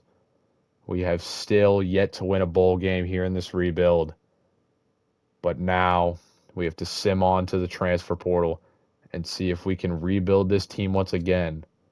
But I think the biggest thing for us heading into this offseason is if we can retain Harvey Tobias. Now, after that heartbreaking loss to SMU a couple weeks ago, we have simmed on here to the first week of offseason recruiting, where I first want to start off by taking a look at who got drafted, because we ended up losing some huge players on this team, like Tyson Ford here, Simmons at tight end, and Sanks at the safety position. Now, that was the seniors who left this team. We ended up having 2 juniors who ended up foregoing their senior season. Here, our best defensive player, Kevin Wynn, up the middle. He went off in the 2nd round. And then our star running back who had some of the best performances all season, Duke Clark, also off to the NFL. So we've got to find replacements for those guys. And I've set up my board here to do just that. With some quarterbacks here. Luckily, we did not lose Tobias, so he will return. He is 1,000% going to be the starting quarterback. We have also got a running back here, some receivers to try and help out Tobias, some offensive line to also help him out. Got 2 edge rushers here, 2 defensive tackles, 2 linebackers, and then the biggest focus here in the transfer portal is the secondary. We've got 3 corners and 5 safeties. We have to completely revamp those rooms, as most of the players in those rooms either got drafted or just graduated and left our school. We even have a kicker down here as well to replace our senior who is graduating. But we've got to find out how this team's going to shape out after we sim these first 4 weeks here. And then at the end, I will show you how this team's going to shape out. So we're going to go ahead here and sim to the final week of the transfer portal. Now, after 4 weeks of off-season recruiting, I have signed a board here of 32 total players, with 7 of them coming from the high school recruiting class, all of those being 4 stars. We've gone through those. But here in the transfer portal, we ended up landing 2 quarterbacks, with one being a 4-star, 2 running backs, one being a 4-star, 2 4-star receivers, and one of them being elite development as a freshman. Hopefully, he can come in and be the top target for Tobias this season. We also got a 3-star tight end, a ton of help on the offensive line, 2 4-star edge rushers, and the one off the left side has star development. We also landed 2 defensive tackles, with one of them being a 4-star, 2 linebackers coming in from top tier programs, and then the biggest part of this transfer portal was the secondary help that we're bringing in with 3 safeties, a strong safety here, and 3 corners, with one of them having star development, and even a kicker to round out our class. But this has helped us land inside the top 15 here at 14, with 14 total 4-stars and 17 total 3-stars with a 2-star kicker. A pretty solid class for us. This team should be able to go even farther than what we have done the past couple of seasons. But in order to find that out, we've got to upgrade this team and head into season 4. Now, as we head into season 4 here, we're starting off this season at number 10 in the entire country, and for good reason. As we take a look at this roster here, it starts with the quarterback. Returning for his sophomore season, Harvey Tobias is still a 99 overall, but his abilities have improved drastically. And we even brought in a solid backup in case anything happens, as Alajado's up to a 91. Now, at the running back position, we had to replace Duke Clark as he went off to the NFL last year. So we've improved his backups from last season, as Wilder's up to an 89, Johnson's up to an 88, and we even brought in a backup who's up to an 87. The wide receiver room, the best room we've ever had, as Rich here is a sophomore up to a 95 overall, and guys who were here last year took a step up as well, as guys like Winton and Contosis are up to an 89 and 90 overall. The tight end room, similar to last year, as Gavin Hoffman, now a junior, up to an 88 overall, and some guys behind him up to an 85 and 82 as well. The offensive line, unfortunately, it might be the weakest part of this team, like it has been every single season, but we still have some solid options at high 70 overalls and low 80 overalls. But our best offensive lineman is here, Jeff Hall, up to a 91 overall. The edge rushers, probably the most balanced room we have, as Smith here transferred in up to a 91 overall, and behind him we have Thornhill and Stubbs up to an 85 and 86. And on the right side, another 91 overall here with Emmanuel, and then behind him, Chris Jones up to an 89 and Verdon up to an 83. The defensive tackle room, we had to replace most of this room, as most of them left to the draft or the transfer portal, but we've brought in Crawford, Robinson, and a freshman from last year is now upgraded to an 85, and then we've got another 85 and an 87. The linebacker room, definitely the most top-heavy room we have, as here at Sam we have 81, 80, and 80, but at the Mike side, we have a 95 overall Barnes and a 91 overall freshman behind him with 82 and 80 as well. Now on the Will side, we've got an 87 overall, an 86, an 84, and an 83 as well. So very top-heavy, but we still have solid options at every single spot. The corner room, the best corners we've ever had, as Aguilar's up to an 88 with 94 speed, and Galloway's up to an 88 with 96 speed. The safety position, probably the weakest room we have, but Beasley returned for his senior season. He's up to an 87. And at the strong safety position, we've got Jennings, who also returned and is up to an 84. And then we've got some of the best kickers and punters, as we have an 83 and an 85. But now we have to take a look at the schedule that we'll be taking this team into. And it starts in the non-conference with at Boise State, home versus FCS, and home versus Hawaii. And this was the one loss we had in the regular season last year. It was in the non-conference at Boston College, so we're looking to get revenge in the non-conference and go out of this 3-0. Then heading into conference week, we have a bye week heading to Kansas State and then to Iowa State. And our first game that we'll jump into and play is here at Iowa State in week 6. Then we go home versus West Virginia, home versus Houston, and then our second game we'll jump into is another rivalry game here at UCF. Try and get another dominant win this season, where we'll head home versus a top 25 TCU team, and then at Colorado, home versus Arizona State, and then our final game we'll jump into is at Texas Tech. A powerhouse in the Big 12. We'll try and get our final win of the season at their place. But now we've got to set up our recruiting board here and then head into week 1 at Boise State, where we hope to start an undefeated season. Now, as we head into week 1 here at Boise State, I want to take a look here at our recruiting board heading into season 4, as we're first here for a 5-star quarterback. We've also got a 4-star running back, receiver, and tight end, 5-star and 4-star offensive lineman here, 5-star edge rusher, 4-star edge rusher, another 4-star defensive tackle, 2 4-star linebackers, a 4-star corner, and the biggest thing so far is we got an instant commit free safety. One of the biggest positions of need, as we are losing a ton of seniors this season, and this safety here instantly committed after we handed him an offer. And we've got some extra guys down here, some extra 5 and 4 stars we could go after later in the recruiting cycle. But now we've got to sim beyond week 1 here, sim beyond the non-conference, and then we'll head into our first game at Iowa State. Now, after the first 5 weeks of this season here, we are a perfect 4-0, now inside the top 6.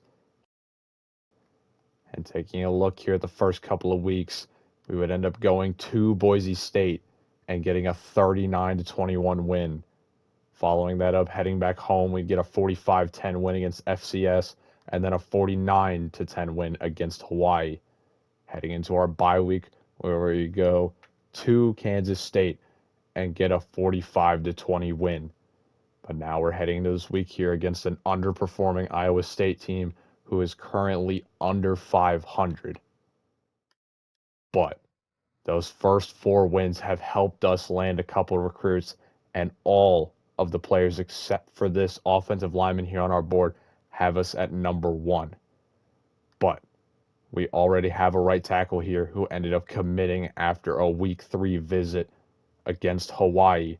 So we've already got 2 players to commit, as we had that free safety in week 1. But we've got some defensive players down here who we have on visits coming up, and even the offensive players are coming on some visits as well. But now we've got to focus here on this Iowa State game and see if we can leave this conference game a perfect 5-0.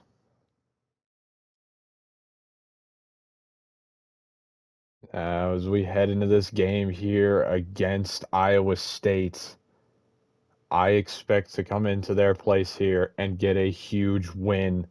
However, this game could be a trap game, as we are playing on their home turf. But we're looking to avoid it with a great defensive performance and a solid performance out of Tobias, the quarterback. A solid drive sets us up here in field goal range. A very difficult field goal to start this game out. Does our kicker have the leg? And it looks like it's going to squeak through. Unfortunately, it looks like we're going to have to take another field goal here, but it's an easier shot here, as we're going to make it a 6-0 game. Here on 4th and 1, Iowa State's going to take a field goal to make this a 3-point game again. Cut the lead in half as it's through. Inside the red zone here from about the 5. 2nd and 2. We're going to go with a handoff up the middle to Wilder. A lane opens up, and that's actually Johnson in for his first touchdown of the game. 2nd and goal here for our offense after we were shoved down on 1st. We're going to try and push forward with Wilder. A lane opens up, and we're into the end zone for our second touchdown here in the second quarter. Here on 4th and inches, we're already up by 20, so we might as well just make a field goal to make it 23-3, and it looks to be good. Another drive here for Iowa State. It's not going to end in a touchdown for them, but they're looking to get 3 points. 1st and 10 here. Back inside the red zone is our offense here. We're going to drop back to pass. We're going to target the running back as he burns his man. Wilder for a first. Wilder inside the 5. Wilder in the end zone for a touchdown. And he's invisible. A singular yard for Iowa State on 1st down. Inside the final minute here of the third quarter. They're going to drop back to pass. They're going to the end zone, and that's their first touchdown of the game. Nothing but runs here on this drive. But this time we're going to change things up, go with play action. Pass, but we're sacked. It's a fumble. Can we get there? It's going to be picked up by the Iowa State defensive lineman, and it's going to be a fumble returned for a touchdown. A drive that looked promising, but now it's going to end in 3 points to take a 13-point lead here. Iowa State's going to jump back on the ball here. 1:45 left. They're going to drop back to pass. They've got a man wide open, and there into the end zone is now. The lead is single digits. Now, as Iowa State runs out of timeouts here, we will finally take the knee that will end this game. A game that shouldn't have ended up this close, but it got to a 33-27 win. But now we're 5-0 on the season, and hopefully we can move inside the top 5 of the rankings, as a near 200-yard performance and 3 touchdowns for Wilder took us to victory. Now, after a pretty solid win against Iowa State, we have simmed on here to week 9. It's only been a couple weeks here, but we did get a win in both games. First starting at home 45-17 against West Virginia, and then home again, only 3-point win, 41-38 against Houston. However, both of those wins were huge for us, as they were both visit weeks for some top players, and we ended up landing the number 1 quarterback in this class, 5-star Clay Ostergaard. He's going to come in, take over for Tobias when he goes off to the NFL. And we also landed a 4-star tight end, a couple of extra linemen here, and then 2 solid linebackers as well. We've even brought in some new corners here on our board, but we've still got the same group of guys here, as we're still looking to land every single one. But in order to do that, we've got to keep our winning streak alive here, as we're now inside the top 5, and we're looking to go 8-0 here in a rivalry game against UCF. Now, as we head into this game here against UCF, another rivalry game here. Once again, we're playing at their place. We did end up getting a win against them last year, but they're looking for their revenge this year, even though it's going to be a much tougher task for them, as we are a 99 overall team. 1st-and-goal here for UCF. We're going to need to make a play here to keep him out, but he's going to get shoved into the end zone, and UCF's going to take the first lead here in this rivalry game. After that interception on the previous drive, we're looking for something to change things up here. As we are going to drop back the pass, we've got a one-on-one on the outside. That's Rich. Rich is going to burn his man, and it's a 1-play touchdown to tie this game back up at 7.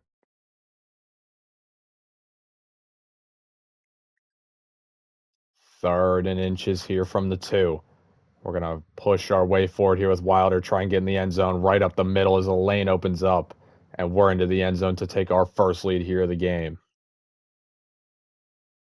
First and 10 here for our offense. We're going to trust Tobias's arm here. As we're going to drop back, we're going to get it out quickly, try and target Rich. But Rich doesn't even attempt for it, and it's another pick for UCF. The second time this game where UCF gets a pick after a receiver doesn't even attempt for the catch. And this game is just ending out completely different than what we expected. Third and 6 here. Just under 10 yards to go for the end zone here. And we might have it on one play if Hoffman can haul it in, and he'll do just that, and we'll take our lead right back. A first down rush failed to get in. We're going to try it again here on second down as we're going to the left side this time. And we're finally into the end zone to take a 2-score lead here with Wilder. A sack for UCF pushes us back 11 yards here. And now we're going to go with a handoff here off to Johnson. Johnson's got a running lane. He keeps cutting back and forth, and he's going to take it all the way to the house for a touchdown. The biggest third down of the game here for UCF. They need 2 yards to keep this drive moving here. They are going to go to the end zone, and they're going to get a wide open man to make this a 14-point game. Here on fourth down, we'll bring out the field goal team to make sure that this game's out of reach for UCF to make it now a 17-point lead. Looks like UCF's going to come out for one final play. Looks like they're going to target the end zone here as they're sending everybody deep. They're going to send it to the end zone. We're going to try and intercept this as it's going to be broken up. But the game will come to an end. A 17-point win for us. Our undefeated season stays alive with a huge win here, another rivalry win, and now we've got one more game to jump into at the end of the season against Texas Tech. Now, after a dominant rivalry win against UCF, we have simmed on here to the final regular season game of the season against 7-4 Texas Tech. But after that win at UCF, we went back home and got a 48-32 win against TCU, heading into a week where we go to a top 25 Colorado team and destroy them 34-7. And we would head back home for a game against Arizona State where we would win by 21 by a final score of 31-10. So those 3 straight wins have helped us improve our recruiting class as we would land some star players like this 4-star running back here, and down our board we would end up landing our best player behind the quarterback, 5-star edge rusher here. Some great additions to our team as we are still looking to improve this class. But the only way to do that is by jumping into this game here and traveling to 7-4 Texas Tech.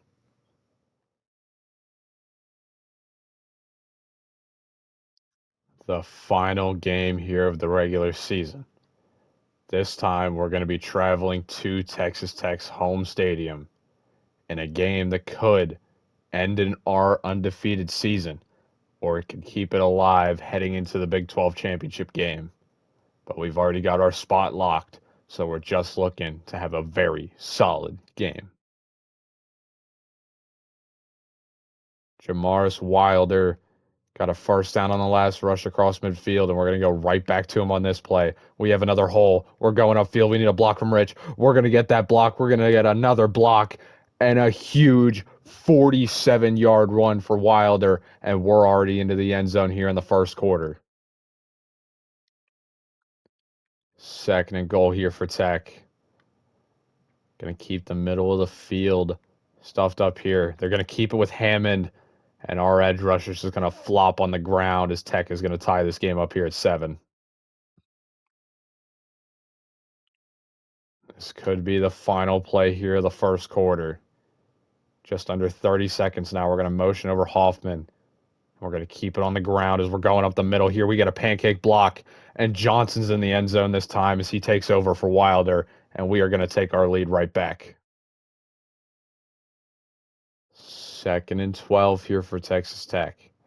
They are going to drop back. It looks like to be a screen pass.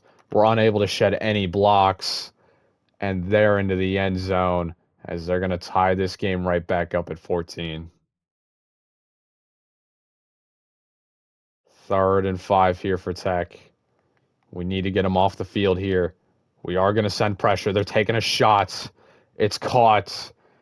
And the 10,000th broken tackle of the game is going to find Texas Tech the end zone. 1st and 10 here, just outside the 10. Looking to get in the end zone to tie this game up here. We're going to go up the middle. A lane opens up, and Wilder's in for his 2nd touchdown of the game. And we are finally tying this game back up. 1st and 10 here, inside the 25 here for Tech. They're going to drop back to pass here. They're going to find a man on the sideline. He's going to break a tackle down the sideline for a touchdown, and Texas Tech's going to score before the end of the first half. With 5 seconds left here in the first half, going to take a field goal and make this a 4-point game. A scary drive from Texas Tech.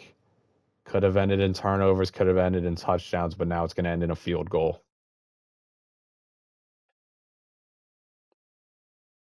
1st and goal from the 1. We need to push forward here, tie this game up. We'll go with a run, and Wilder's back into the end zone for his 3rd touchdown of the game, and we're going to tie it up here at 31. Texas Tech already inside the 15 here. Trying to end up in the end zone. They're going to drop back, and that's exactly what they're going to get, is they're going to take a 38-31 lead here in the 4th. 3rd and goal. Half a yard to go. We're going with Wilder again. And finally, we're into the end zone, and we're going to tie this game up here at 38. Texas Tech already here 1st and goal in overtime to take a touchdown lead. They're going to go up the middle here. We whiff a tackle, and of course, he's juking into the end zone. And they're going to score a touchdown here first. 2nd and goal here from the 3. Going up the middle again. A lane opens up, a pancake block. And we're going to tie this game up here 45. 1st and goal from the 2 to put up 51 points. We're going up the middle. We've got a block, and we're into the end zone for a touchdown. Things are getting flipped over here, but Texas Tech will still drop back the pass. They're going over the middle. They're going to find a tight end. We're going to miss a tackle, and they're in the end zone. Now it's 2-point conversions here in overtime for the game. They're going to drop back the pass. They're going to the back of the end zone, and it's caught.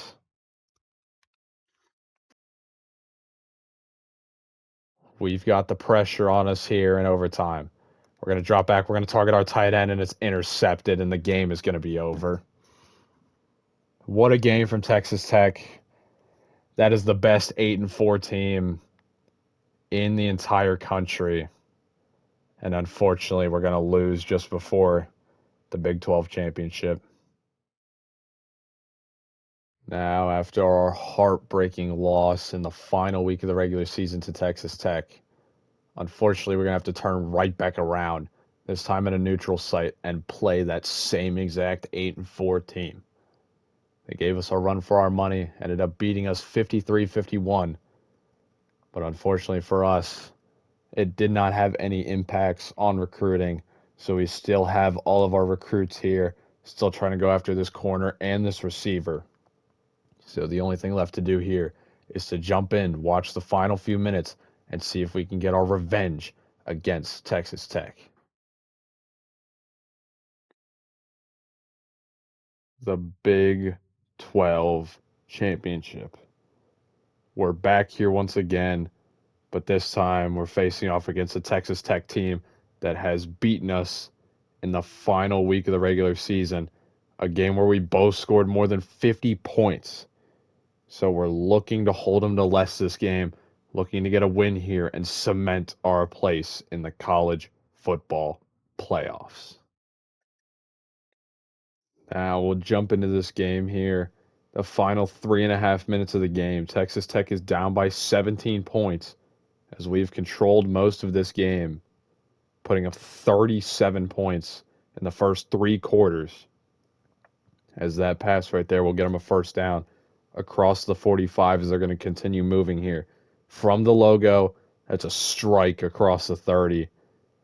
And off the back of our 2 defensive interceptions thrown by Hammond, helped us jump out to a very early lead. Our lead was as high as 27 points as another dump off there gets them 5. Hammond's approaching 250 yards passing as they're going to keep going with hurry up offense here inside the final 3 minutes. They have to put points on the board on 3 separate drives here to at least tie this game, but he's hit from behind. The ball falls flat, rolls into the end zone. Nobody was in the area. 3rd and 5 here. They're going to go with an RPO, but we've got 2 guys there to take them down. And it's 4th and 3 here. The game on the line for Texas Tech. They've got 3 timeouts, but you cannot end a drive here with no points. They're going to drop back. He's got a million minutes in the pocket.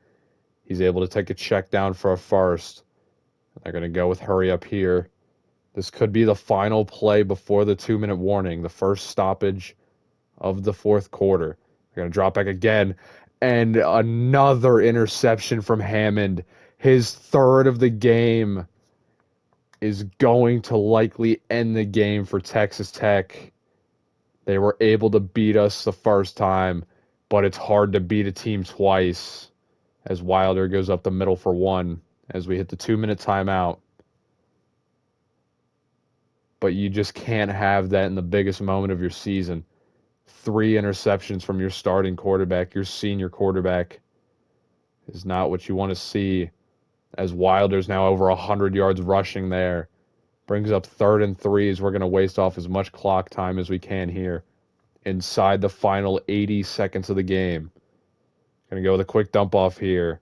We're held short. There's still a yard to go. We're going to bring out the punt team here. Looks like they're going to punt it deep. Likely to get it back to midfield here. It's actually going to cross midfield. They're going to try and return it back to the 48. 33 seconds left before Texas Tech's season comes to an end here. From just shy of the logo. They're going to go dump off to the tight end. That's going to get 10 yards. They'll take a timeout. And with 30 seconds left, they'll get back on the ball here quickly. It's going to be another pass. He's taking a shot down the field, and it's going to be swatted down. And that could have been Hammond's 4th pick of the game, but they just let it fall to the ground. 2nd and 10, 25 seconds now. Another shot deep downfield, a jump ball. And guys are getting pushed around, but somehow that was hauled in there. 1st and goal inside the 10 here. Looks to be from about the 6. They're going to drop back. They're going to go underneath here to a drag as they're inside the 5 now. Texas Tech has used their final timeout. Looking to get this game back within 10 points here with a touchdown. They're going to drop back the pass over the middle, and it's a touchdown for Texas Tech. Unfortunately for them, it is way too late. They'll take a PAT here with 14 seconds left on the clock. 10-point game.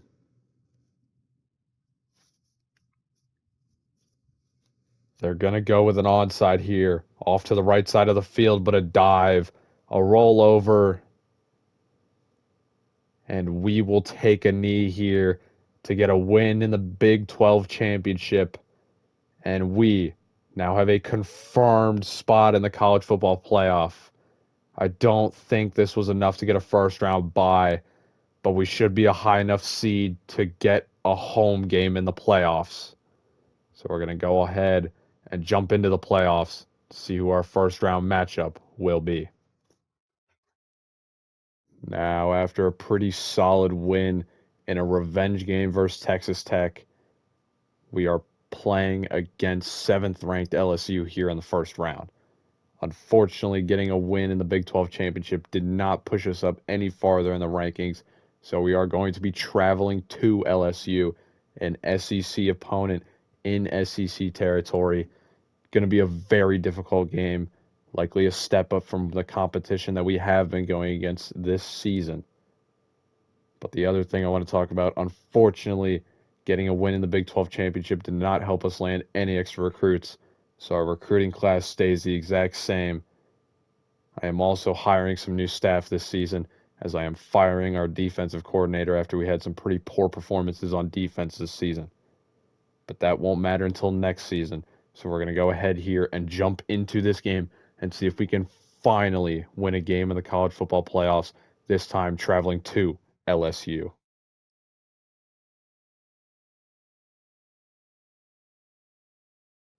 The college football playoffs.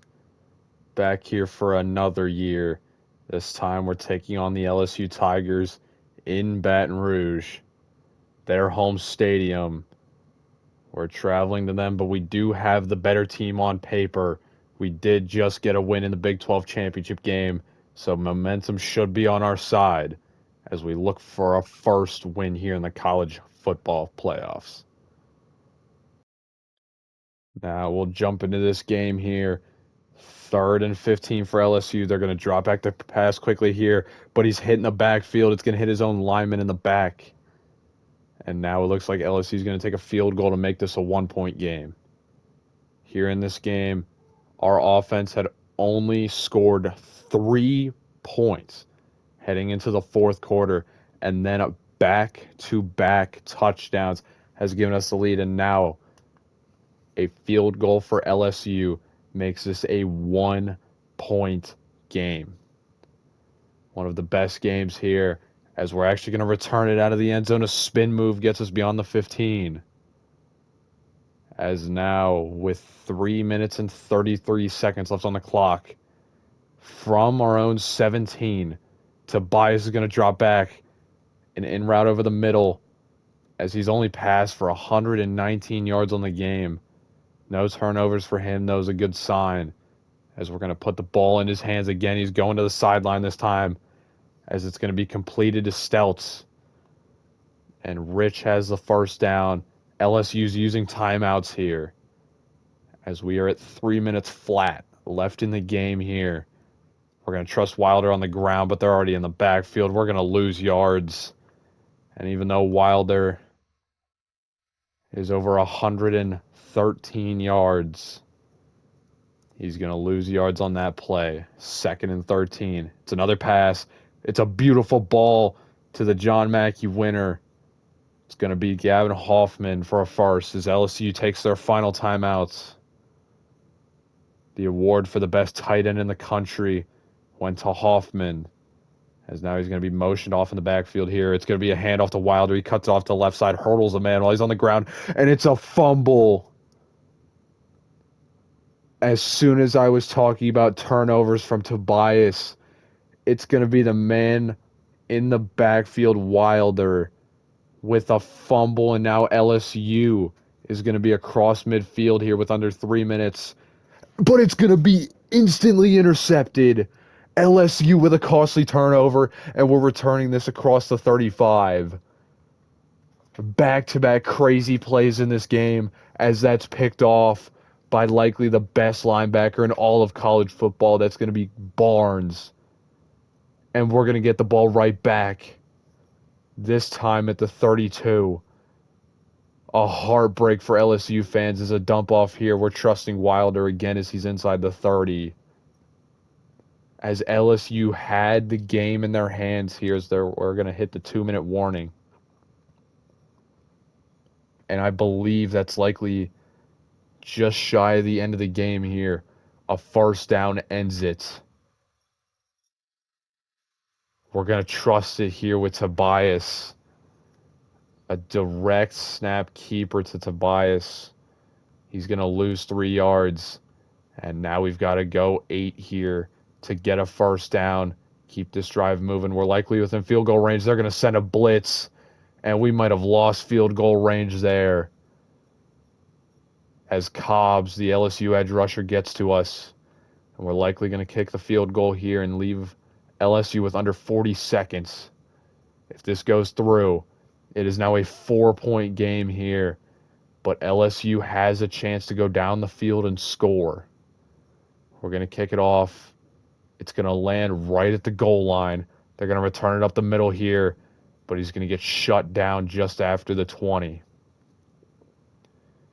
31 seconds left on the clock. 0 timeouts for LSU. They are dropping back to pass. He's got a ton of time. He's going to the sideline here. He's going to get wrapped up and taken out of bounds. It knocks off 5 seconds. As the 2 picks from the man who finished 5th in Heisman, LSU's quarterback Hurley, was given 5th place as that's going to be thrown out of bounds. 3rd and 7 here. 2 more downs for LSU. From the 26. They're dropping back to pass again. He's stepping up. He runs out of space. He's throwing it away. And LSU is down to their final play here in this game, unless they can get a first down to keep it alive. 4th and 7. Another pass straight to the tight end, and it's going to be dropped. An incompletion ends LSU's season on the wildest final 3 minutes of the game, where there were 2 turnovers, a field goal, and then that final drive from LSU ends their season by the final of 20-16. And we are finally going to win a game in the college football playoff and move on to the second round. Now, after a close win in our first round matchup against LSU, we are now having our toughest matchup of the season against second-ranked Georgia. A team that is very, very similar to us on paper, but a team that had a much better season than us. Our record's better at 13-1 to their 11-2, but they are a very, very good SEC opponent. So now we've got to jump in here and see if we can get our best win in this rebuild here in the second round of the college football playoffs against Georgia.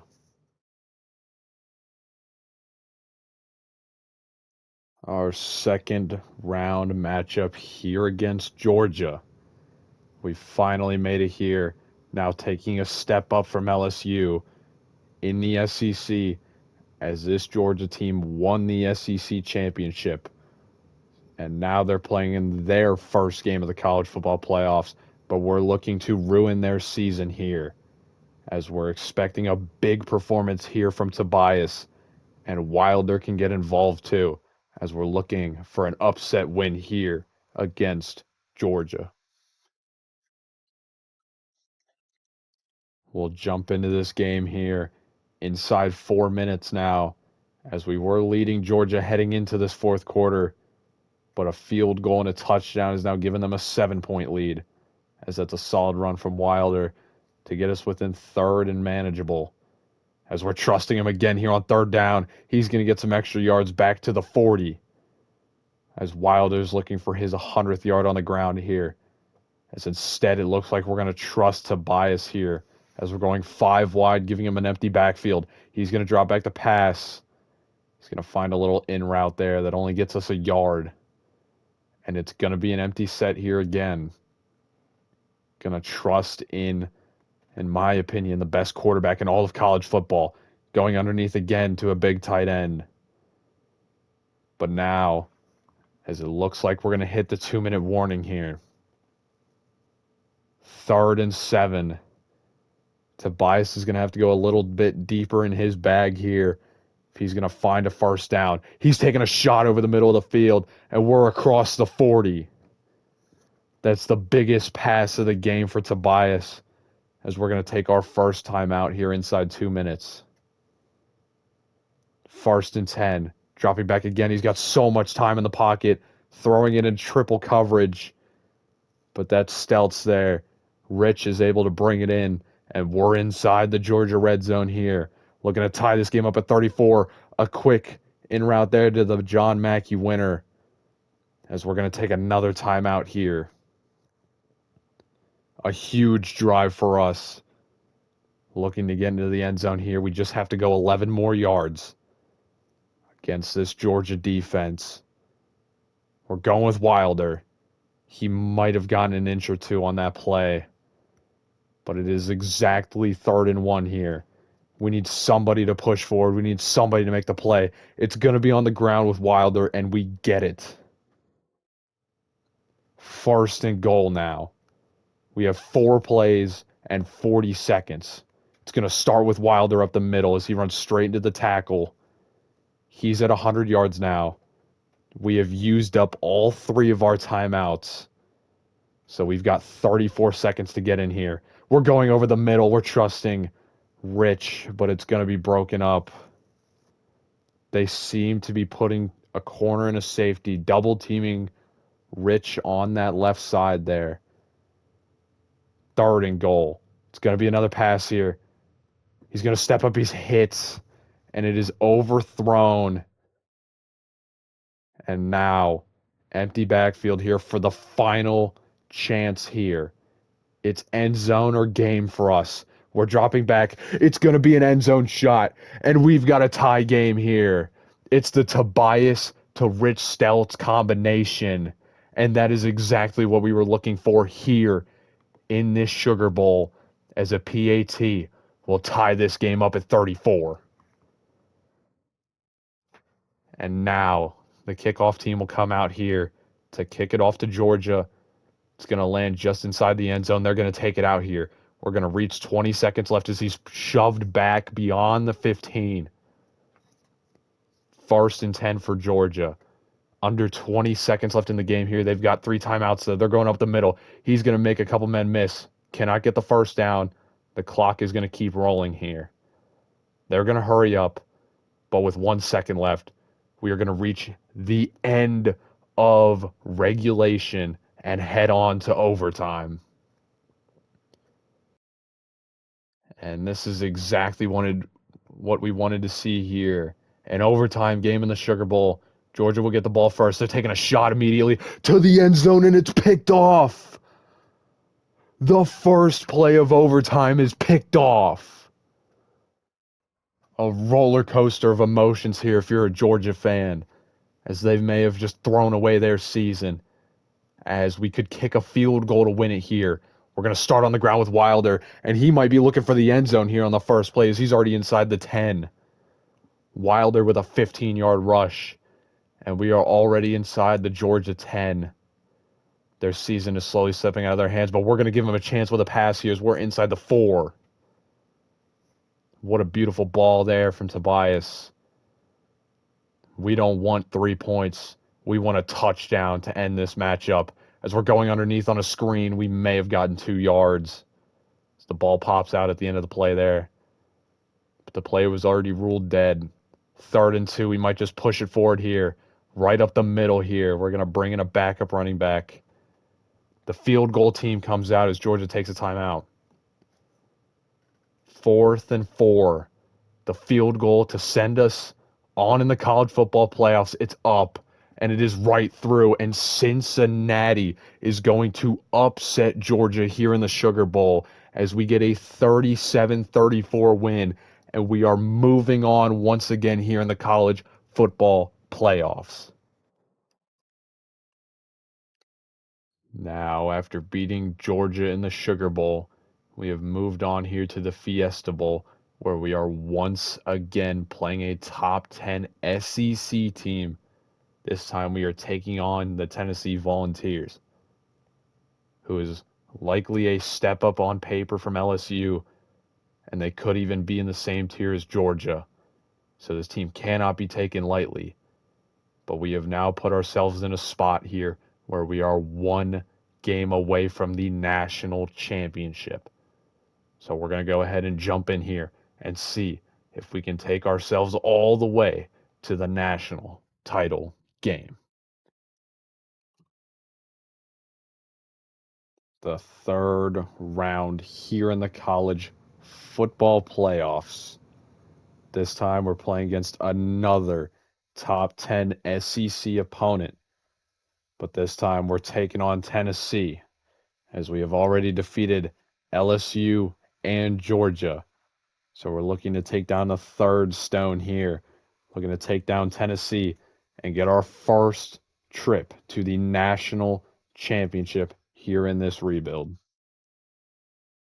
Now, as we jump in here, it's just been a poor performance from Tennessee's defense, as they're going to go with a run here on third down that gets stopped. Overton Jr. has been held to under 10 yards rushing on 8 attempts.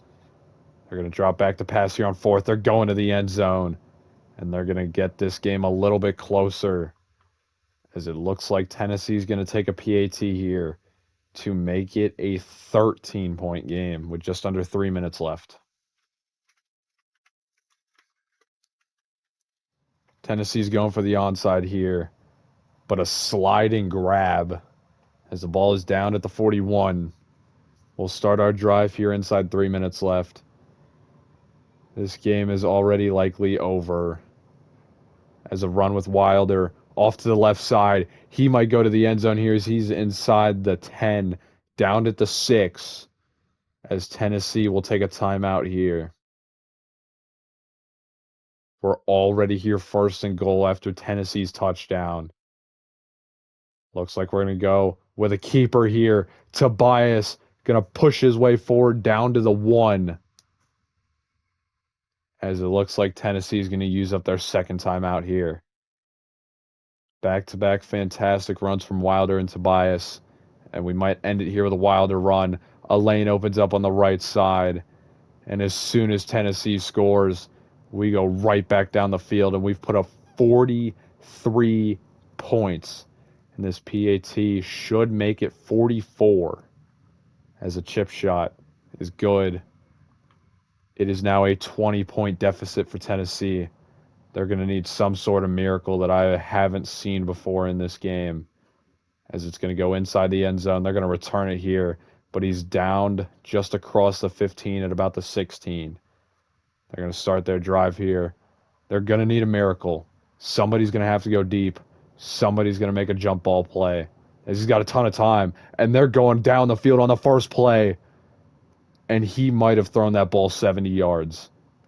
Unfortunately, it was broken up, but that was an absolute nuke from the Tennessee quarterback.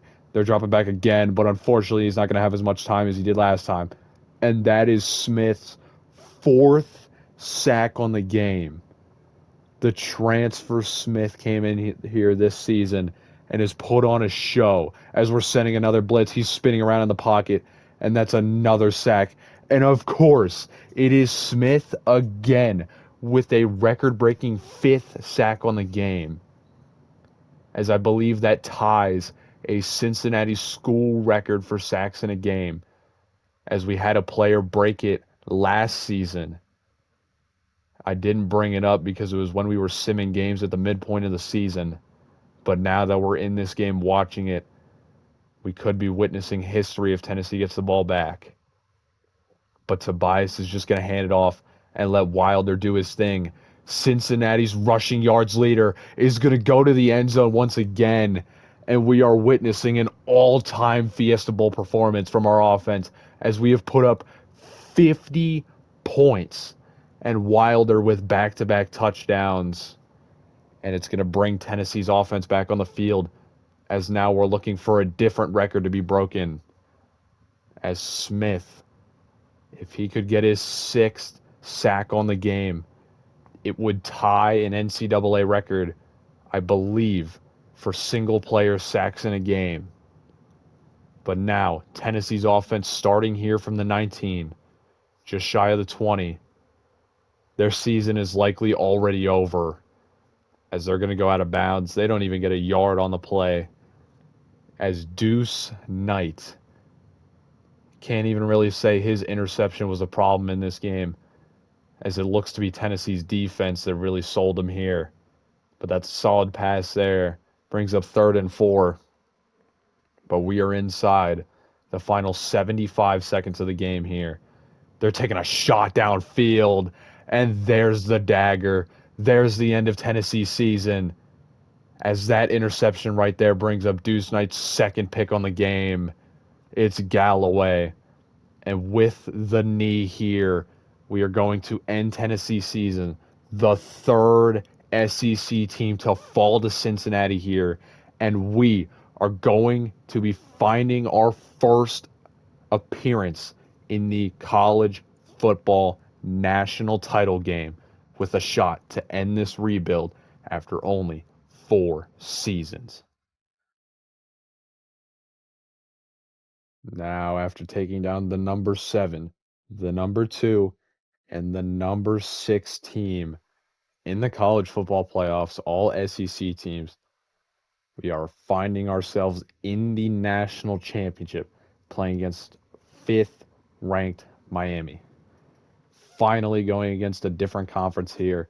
We're taking on the ACC, and we're going against a team that just dismantled Ohio State, the number 1 team in the country, just lost 48-17.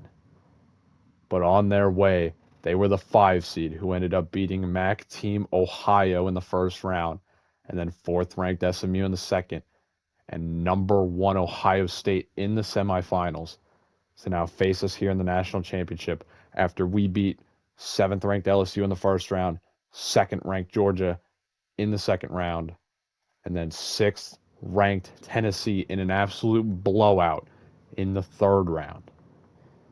So now we have a Cincinnati versus Miami national title game. And now we've got to jump in here and see if we can end this rebuild after only 4 seasons.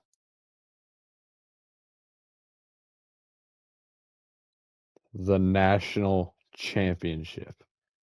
It's only taken us 4 years to reach this point. But this rebuild will not end after only 4 seasons if we cannot win this game. We still do have 2 more years after this if we fail to win this game. But I say we just end this rebuild early and get a win here in 2028. But we're going against a very, very good Miami team that just absolutely destroyed the number 1 team in the country here. So we've got to be careful as we're looking for our 16th win on the season here in the national championship. We'll jump into this game here, tied at 17 with under 4 minutes to play. We just went backwards on first down. We're trusting Wild here on second to get those yards back, as he's finally over 30 yards rushing. One of his worst performances of the season. But we can still look for the end zone here as he's going underneath. It's only a couple of yards. We'll bring out the field goal team to give us our lead back. Now under 3 minutes in this game. Both teams still have all 3 timeouts, so we can both manage the clock in our own ways, as that field goal gives us the lead here in the national championship. As they're going to return it out of the end zone here, just shy of the 20. And now Miami's offense is in control of this game here. They are losing, so they have to drive down the field. As they'll start with a run here. We'll miss a tackle, but we'll get them back a little bit, as they get some 3 yards on first down. This is likely the final play here before the 2-minute warning, unless an incomplete pass happens. He's going to step up in the pocket. He's throwing deep to a wide open tight end for a first. Out of bounds is Miami. A fresh set of downs here across the 40. This will be the final play before the 2-minute warning. They're going with play action. They're going underneath, and it's broken up, as we have now hit the 2-minute warning. 2nd and 10 here after the incompletion. We're sending a blitz. We're getting after the quarterback. He's running backwards. Where is he going? He's going to lose 10 yards, and Miami is now 20 yards away from a first down. Only 90 seconds left. They're going to drop back. He's got to step up. He's taking a shot down the field. And how is that in? How do we allow that? It's completed across the 40. What are we doing? We just allowed a 30-yard pass, and they're going for it again. They're taking a shot, but that is way overthrown. No chance to jump up for that ball. Another 2nd and 10 here for Miami, as it looks like we're only sending 3 here. Dropping 8 back in coverage, but he watches out from behind, and either only sending 3, and Chris Jones from behind takes him down for a loss of 4. And Miami's going to drop back to pass here once again from midfield, going underneath. Can we hold them shy of the first? And we do. 4th and inches, and Miami's just going to bring out the field goal team. Cincinnati's not going to take a timeout to try and stop their kicker, as they're just going to let this clock roll down as far as they possibly can. The kick is up to tie the game, and it's going to hit the post. Miami is going to lose the national championship on a doink. We are going to win the national championship after only 4 years of rebuilding this team because Miami doinks a field goal, and we've been crowned national champions off the backs of guys like Harvey Tobias, who we tried to recruit when he was a high school quarterback. He ended up going to Ohio State and then hit the transfer portal 1 year later, came to this team in season 3, and immediately became the superstar 99 overall quarterback. And we have completed this rebuild after only 4 seasons.